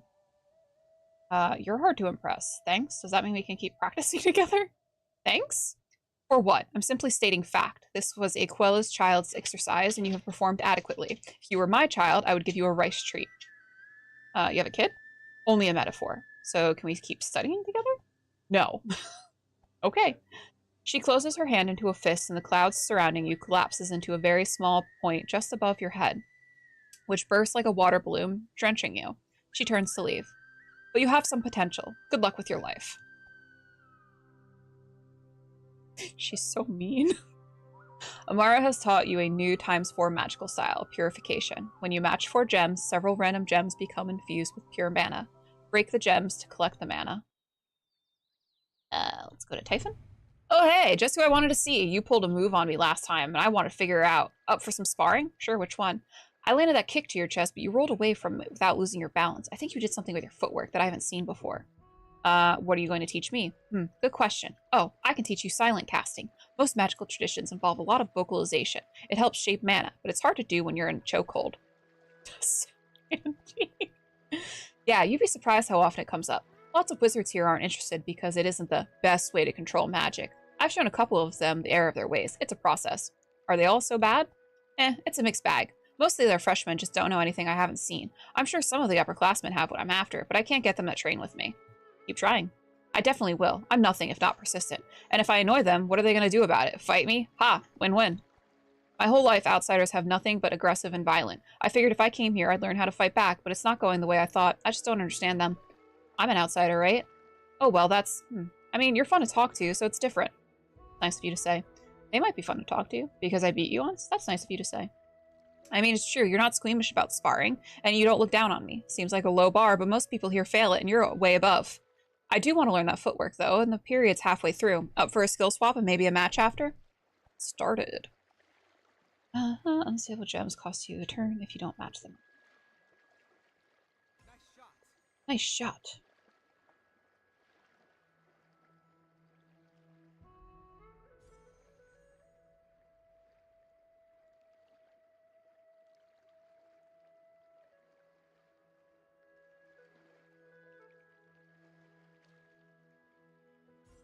Impressive.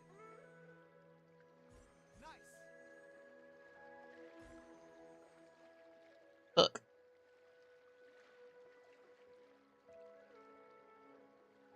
Nice. Keep your wards up.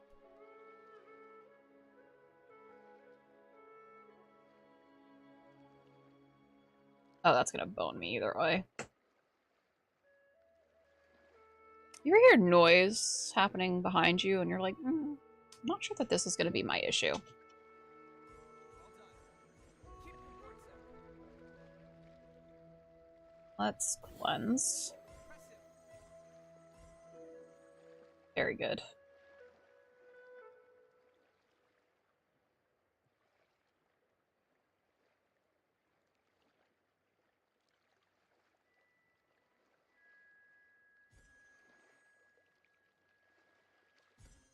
Well done.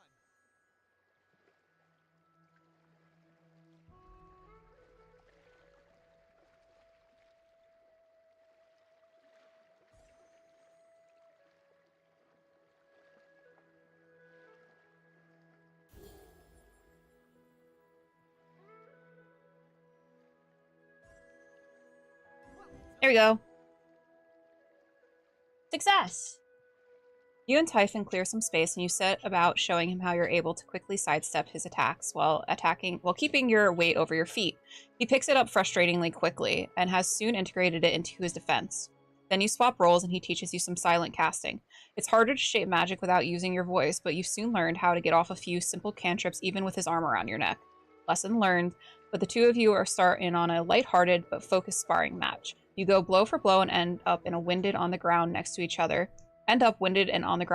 other, each nursing a bruise or three. You really are a quick learner, and you're literally the only student I've found here who's comfortable mixing magic with brawling. There's always in wizard mode or fighter mode or really struggle to do both at once. Hey, not to come off as overly competitive, but want to spice things up a little bit by keeping score? I'm just thinking of running tally of hits during our sparring. Yeah, okay. It'll be fun to see who's winning at the end of the semester. Want to place a bet on it? Oh, sure. Just letting you know up front, I don't own anything that's worth much. Really sad.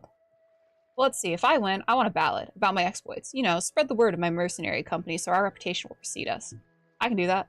How about you? You're not going to win, mind you, but make it something good so you try your hardest. A kiss?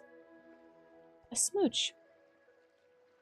That's your bet? Hell, you can have that right now. No bets required. I've been rolling around on the ground with you for half an hour, and if you think some interesting thoughts haven't crossed my mind, well, I've got a surprise for you. Well, now I want you to earn it. What? That's cunning. You're not going to get me to throw the bet, but that's a damn good attempt. All right, so the bet's past a single kiss. What's it be then? Oh. Any kisses as I want, like in perpetuity. I know how to say that word. I definitely know how to say that word. Perpetuity. Forever, infinite kisses. You drive a hard bargain. Agreed. Shake on it. Shake his hand. Thanks for being my partner, by the way. I didn't think it would be so hard to find a competent person to train with, and I've definitely been getting rusty. I'm learning a lot too. Typhon takes a moment looking for the right words. Luckily for him, the bell rings. With a shared groans, the two of you pull yourselves off the ground and grab your bags. Catch you next time. Can't wait to pull into the lead. That's my line. Nico. You've been doing your best to stay on top of your classwork while also spending time with your friends and enjoying the wonders of living inside this amazing realm. But occasionally the vision you had with Miko comes back to you when you let your mind wander. Sometimes you wake up with a start, Riley's voice ringing in your ears. Protect the freshmen. Whatever's going to happen, it's going to be bad, and you can't shake the feeling that you can do something about it. You're eager to run into Miko again and start understanding whatever it was that you saw. Today, you're in luck. You see her lying in the grass reading a spell book. Miko! She looks up with a smile and pulls a pair of earbuds out of her ear, sliding her phone into a pouch. Hi, bestie. I missed you. Does your phone work out here? Sort of. I get no signal, obviously, but the camera and stuff works, and I downloaded a bunch of music before I left. Not having access to email or Pokegram is bad enough. Can you imagine no phone at all? Ew, no thanks. Same, being disconnected sucks, but there's all this magic here. I've enjoyed being unplugged. I mean, that's good too. It's definitely super easy to get too absorbed in socials and stuff, but I like having it when I want it.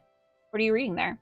She raises the book so you can see the cover. Catastrophes and Cataclysms. Are you the chosen one who will stop them? Clickbaity title, I know, but it's actually pretty good. I really don't think that vision you had is likely to come true, but I also remember when I first started having visions, and I know how bad the ones can haunt you. Sometimes people have visions of futures because they're the ones who causes something big to happen. I figured that just for peace of mind, we could cross off that possibility. I also thought if you got anxious, you might go looking for spells in the library, and I wanted to make sure you ended up with something worthwhile. There are a lot of options when it comes to oracular methods, and I didn't want you sacrificing a chicken or dancing naked in the moonlight or anything like that. So you don't want to see me dancing naked? What do you mean? Miko's eyes briefly dart to her journal of things that actually happened, lying in the grass next to her, and then snap back to you, her face tense. Anyways, the point is that this book has some good stuff that we should try. Miko, have you had visions of me naked? Miko blushes for a moment. Then her eyes light up, her gaze shifting away from this moment and into a vision. Miko, are you alright? Sorry, I think I zoned out. I do that sometimes. You're going to tell me if you see... Just keep pressing it. Are you feeling okay? Sometimes when I get nervous, it feels so much easier to go somewhere else, and sometimes I lose track of where I am. I don't want to get distracted with my stuff, though. Let's focus on your visions. Yeah, that's a good call. Catastrophes and Cataclysms make a good case that if you're largely untrained and you had a vision of impending doom, that it's possible that you're at the center of whatever you're seeing. According to the book, in many cases, the person having the vision causes the cataclysm. There's a whole chapter on when having the vision causes a person to try to stop the cataclysm, and that's what causes it. Really interesting stuff. You think I caused whatever I saw? Nah, I think you saw an extremely unlikely future because you're stressed about your homework, but you'll sleep better if we can cross off this one possibility. So we're going to do this spell from chapter 4. We know that the future you saw could happen with you here, so we need to have a vision of a future in which you aren't. Then we'll know if you're the cause or not. Okay, let's do it. Do it. Mountain, do it.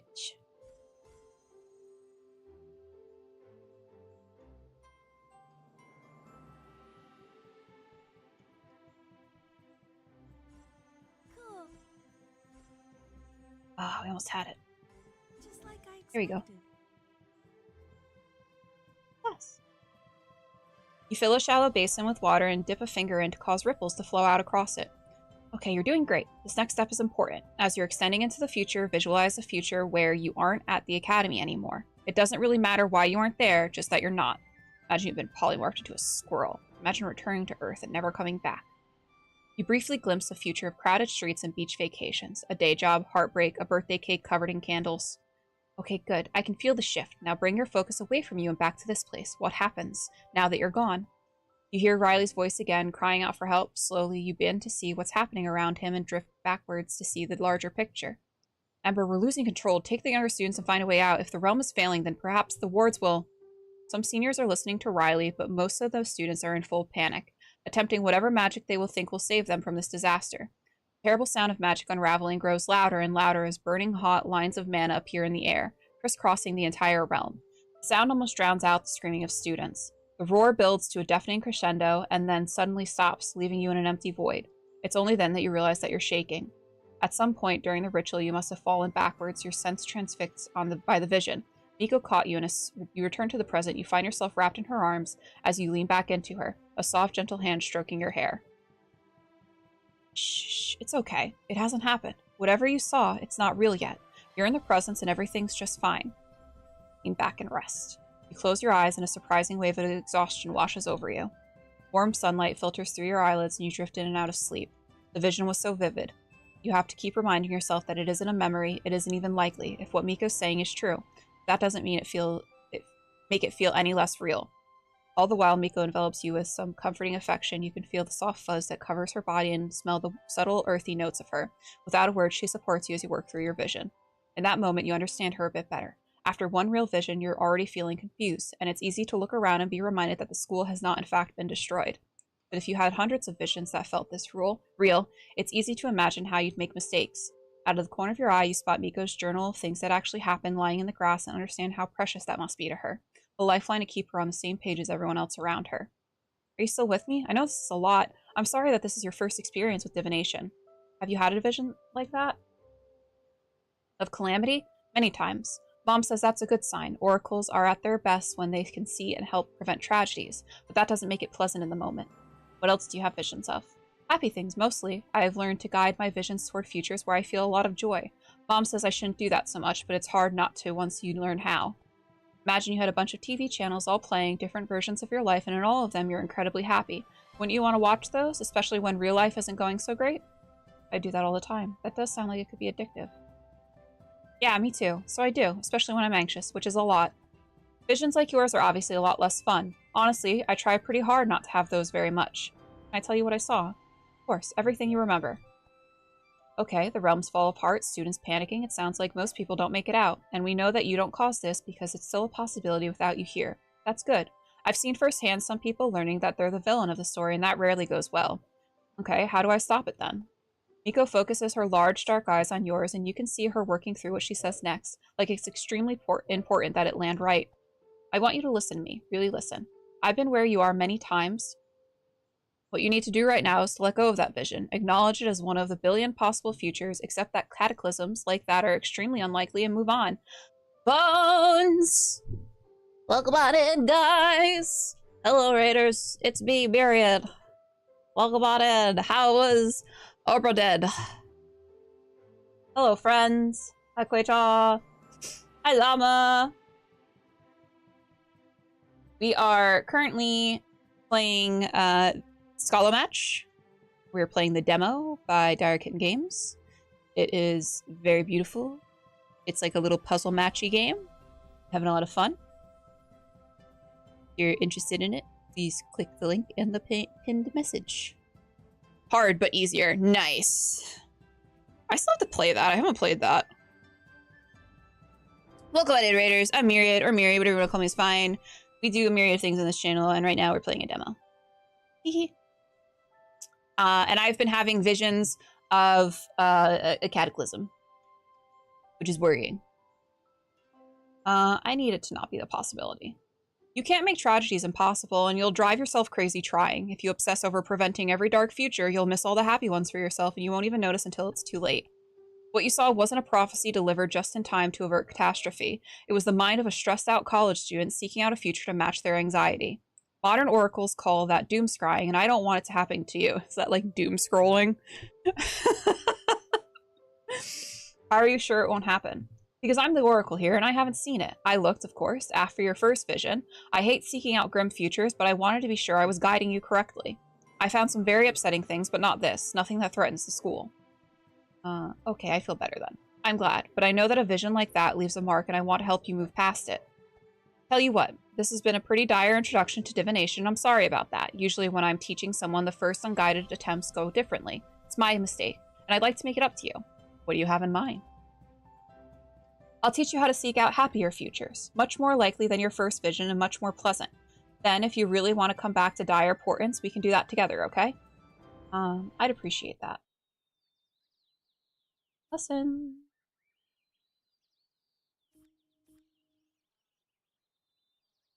Let's go to Typhon. Hey, there you are. I was looking for you. More sparring? No, something even better. Kisses? You want those kisses. You have to win the bet. Come on, focus. All right, what's going on? Word's going around that no one's supposed to wander too far into the woods. Apparently one of the seniors caught whiff of something monstrous. A whiff? I don't know, that's what I heard. I don't know the seniors or how they do things, but that's not the important part. I've been here for months and I can feel myself going soft. If there's something out there dangerous enough to have the seniors scared, then this is the perfect opportunity to brush up on my skills and start building a rep for when I'm for hire. I'm in for an adventure. No, too dangerous. And you want me to come along? Absolutely. I can handle myself, but with you there are a lot of more things I can take on. Come on, it's a learning experience you might not get again. All right, I'm in. Yes, grab anything you want to bring and meet me at the forest's edge. I want to find this thing before the seniors do, or whatever it is slinks back into the spirit wilds. You head back to your dorm to grab good hiking shoes and something to eat. Feeling as prepared, we're just gonna go hunt a monster. I just need hiking shoes. And a full belly, it's fine. Feeling as prepared as you're going to be, you walk into the forest and find Typhon waiting at the start of the main path. From what I gather, whatever this thing is, it's deep in there, close to the realm's border. But it could be anywhere, so we need to stay focused. No chatter, no distractions. Ready to go? I'm ready. Quickly and quietly, you and Typhon start down the path, eventually leaving it to move through the underbrush once you're deep enough in. Typhon is all business, barely making a sound as he moves across the forest floor with practiced stealth. His eyes constantly scan for threats. There's something out there, all right. I can feel nature being distorted by something from the outer realms, but it's hiding. Do you have any spells for searching? I want to find it before we lose the light. Yeah. Unstable gems. Okay, yeah. Got unstable gems. Uncut gem. I'm not gonna make that joke every time.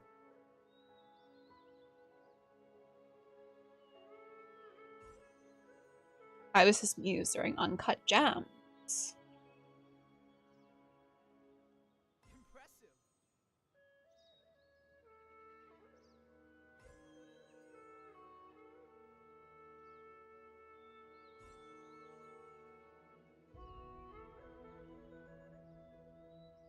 Nice shot. Keep your wards Nice shot.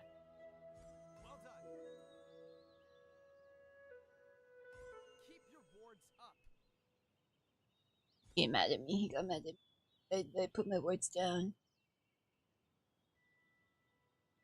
Impressive. Keep your wards up. Nice shots. Fun's little bitch.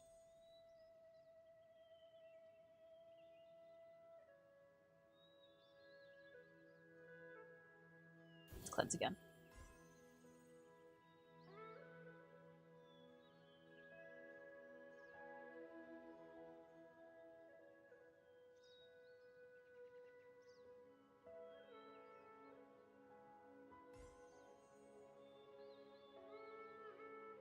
I'll lose that turn, what I think.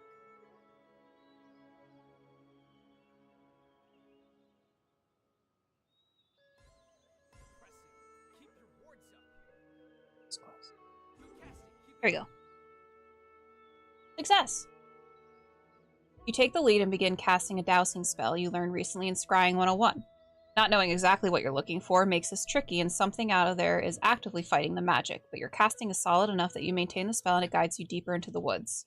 Fighting to keep the magic in the right shape takes all your focus, so it's startling when you take a step and find that your foot is rooted to the ground. Try to lift it. What's wrong? My foot's stuck. Let me take a look. Typhon crouches next to you, examining first your foot and then a narrow thread that extends along the forest floor. It's impossibly thin and completely black. No wonder you missed it. Oh shit, we need to get you out now. What is it? Before Typhon can respond, something large springs from its hiding place amongst the trees. You try to dodge, but you're rooted in place and fall awkwardly on your ass. All you can see are a pair of midnight black pincers hurtling towards you, dripping with venom. Inches from your face, the fangs suddenly jerk backwards as Typhon slams into the creature's side. It skitters backward, caught off guard by Typhon's attack, but undeterred. A spider, pitch black and nearly as tall as you. Ooh, creepy. Everything about the creature feels wrong. The fear is overwhelming, and some deep primal part of you begs to run until Typhon steps between you and the creature. Leave the creature's side alone. It's coming after you. Focus, I really need you to get your foot free so you can help me with this. Blast the webbing with magic. Destroying some webbing sounds easy, but as you direct a flow of destructive mana into the substance, you can feel it being absorbed. Summoning all your reserves, you overpower the effect and break free, but the effort costs you your reserves of magic. Are you free? Come on, get behind it and we can show this thing who we are. With your foot free, it's easy enough to get to your feet and circle the spider as it presses its assault against Typhon. Your magic isn't coming back to you, though, and the thought of attacking this nightmarish monstrosity with your bare hands is daunting. Alright, do what you're going to do quickly. Grab a leg and yank! The creature's 8 legs are in constant motion as it attempts to find an angle past Typhon's defenses, but you manage to grab hold of one before you can reconsider if this is a great idea. Digging your heels in, you do everything in your power to drag the spider backwards as it continues to its attack on Typhon. Its strength easily outmatches yours, but you're annoying enough that it spins around and you hang on for dear life. With the spider's attention focused on you, Typhon leaps onto its back and grabs onto one of the many spines adorning its carapace. Squatting to keep its center of gravity low, the creature hisses and spins rapidly, but Typhon keeps his footing. Even being spun violently, Typhon is able to summon forth a beam of white light that comes down through the forest canopy and strikes the spider dead center, dropping the creature to the ground with a sickening crunch. Typhon jumps from its back to land hard in front of you, his normal grace robbed by the exhaustion of defending you while you got your foot free. Behind him, the dead creature's legs twitch unnervingly. Yes, we did it! Are you sure it's dead? I'm sure. Nightweavers have a chink in their armor between the thorax and abdomen. Getting an angle to hit the spot is tricky, but if you do and you hit it hard enough, then you've got yourself a dead Nightweaver. So you know what that thing is? Oh yeah, Nightweavers are a serious danger out in the spirit wilds where I grew up. They're relentless hunters and they feed off of magic, which gives them a natural resistance to spells. That's probably why the seniors couldn't find this one. Here, come take a look. See that cleft between the mandibles? That is an adult male, probably 300 pounds. It's a good thing we found it before it found someone else. That wore me out, but it didn't get to me. Are you doing alright? I'm having a hard time with magic. Yeah, I can tell that you're sapped. You use magic on the webbing, it'll pull all the magic right out of you. Don't worry though, it'll come back to you in a few minutes. Might be for the best if neither of us uses magic until we're out of the forest though. I don't know how Nightweaver got here, but if there are others around, they'll sense any spell work. Best not to push our luck. Let's get out of here then. Leaving the corpse of the Nightweaver behind, the two of you set off and make your way quickly back to safer parts of the woods. The rest of the walk is uneventful, aside from a few strange looks you get from other students as you emerge from the woods. Typhon ignores them, and you head back to the dorms. You feel back in tune with magic? Good. I'm glad you weren't in that webbing for long. I'm going to go warn the seniors about what we found. Rest up. I will.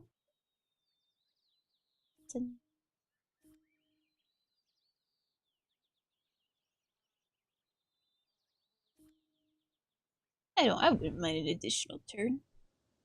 Your student instructor for powerful poultices has called in sick at the last minute, leaving you and several other freshmen leaving the lecture hall with an unplanned free period. Some acquaintances offer to teach you Lament out of the sports field, but you spot Miko waiting for you and she waves you over excitedly. Hiya, I figured a whole period off might be a great time for me to introduce you to the happier side of seeing the future. You knew I'd have this period free? Helping with your predicament has made me realize that I need to be more intentional about my education and stop resting on being an oracle. So I learned a When Are My Friends free spell that would have been so useful for organizing movie nights in high school. Okay, So you ready for an awesome day of divining amazing futures? I'm honestly so excited for you. This is going to be fun. Do you do this much? Yep. Mom says too much, but it really helps with my anxiety. When life feels like too much, I can always look ahead and see that there are plenty of versions where things work out. And I'm in these visions? Yep. Now you're getting it. I hope this isn't too weird, but usually when I divine my best futures, you're right there with me. You've been sort of a comfort blanket for me since way before we met. Someone who cheers me up even when the present sucks. It's really sweet. That sounds a little obsessive. How long have you had these visions? I started having visions when I was 9, and then I learned how to seek out happy futures when I was 13, I think. That's when you started showing up. So you've been dreaming of meeting me for 5 years? Well, when you put it like that, it sounds a little romantic. I think so too. What was I talking about? Magic. Right. We're going to do magic. Come on, let me show you. All right, cutie. I love her. Yeah. Nice prediction. Yeah. Oh, I forgot that fucking first match is half.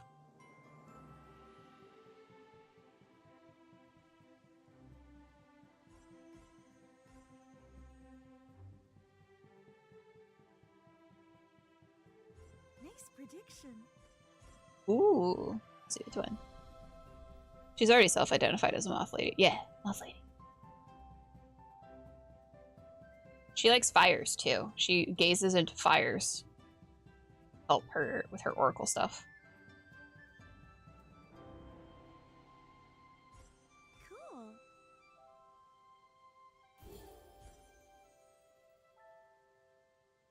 Just like I expected. Yes. All right, the ritual looks good to me. You're starting to see visions. Great, let's get the good stuff. In the future, you'll be able to do this on your own, but I'll get you started. The trick is to not think about it too hard. You aren't choosing a specific future, and you're not doing all the precise work of seeing how you get to any particular future. So what do? She won't be coming back from Burning Man. She gets lost in the sauce, dude. It's simple. You hope. You're floating unbound in the river of time. All you need to do is let yourself feel what you want to feel more of it in the future. The current will push you towards visions of futures where you feel that. Give it a try. I mean, it's some romance. You think back to times in your life when you felt the most infatuated and let that feeling carry you into the flow of time, seeking out fates in which the sensation is more and more prevalent. For a moment, the sensation is like daydreaming, but soon the experience becomes altogether different. Images of 1,000 futures flash by, and then with no conscious control on your part, you slide into one of them. You are you, a few years from now. You've experienced everything in perfect clarity, but have no control. You pull a warm blanket around yourself as you watch the sun dip dramatically through layers of red and golden clouds towards the line where the sky meets the Pacific. Even as a wizard, especially as a wizard, it's been hard these last couple of years to find any time away from one emergency or another, and doubly hard to find time where you're both free.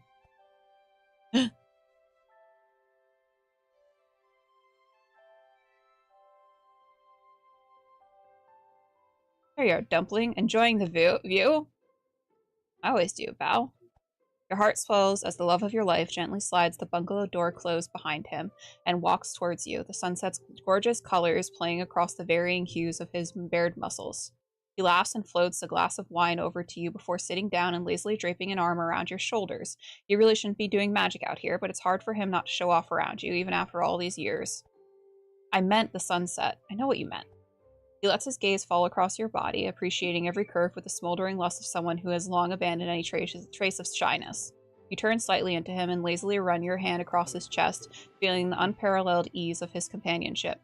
Not the heady exhilaration of your early infatuation, but the deep comfort of a relationship that has endured the good times and the bad. I'm glad we're out here.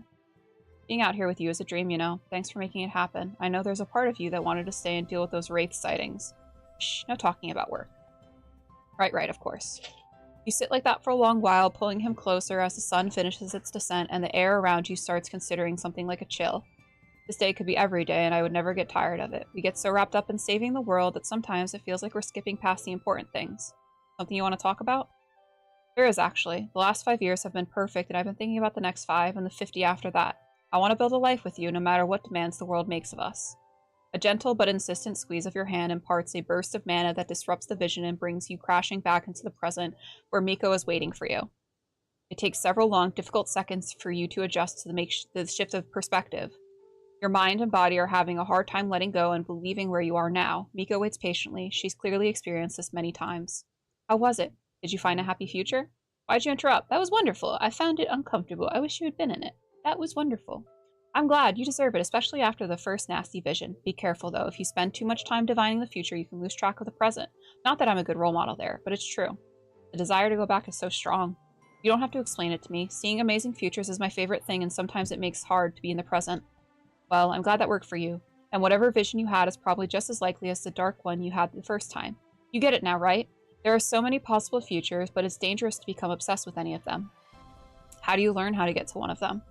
That is a huge question, the biggest, honestly, and you look pretty exhausted from your trip to the future. Let's get back together when you're rested and we can talk about working backwards from visions. Sounds awesome.